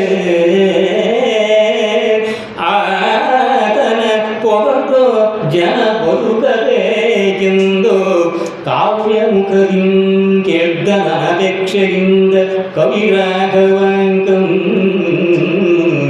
ಮಹಾಲಿಂಗ ಭಕ್ತರ ಭಕ್ತನು ಕವಿರಾಘವಾಂಕಂ ಮಹಾಲಿಂಗ ಭಕ್ತರ ಭಕ್ತನು. ಓಂ ಶಾಂತಿ ಶಾಂತಿ ಶಾಂತಿ. ಓಂ ಶಾಂತಿ ಶಾಂತಿ.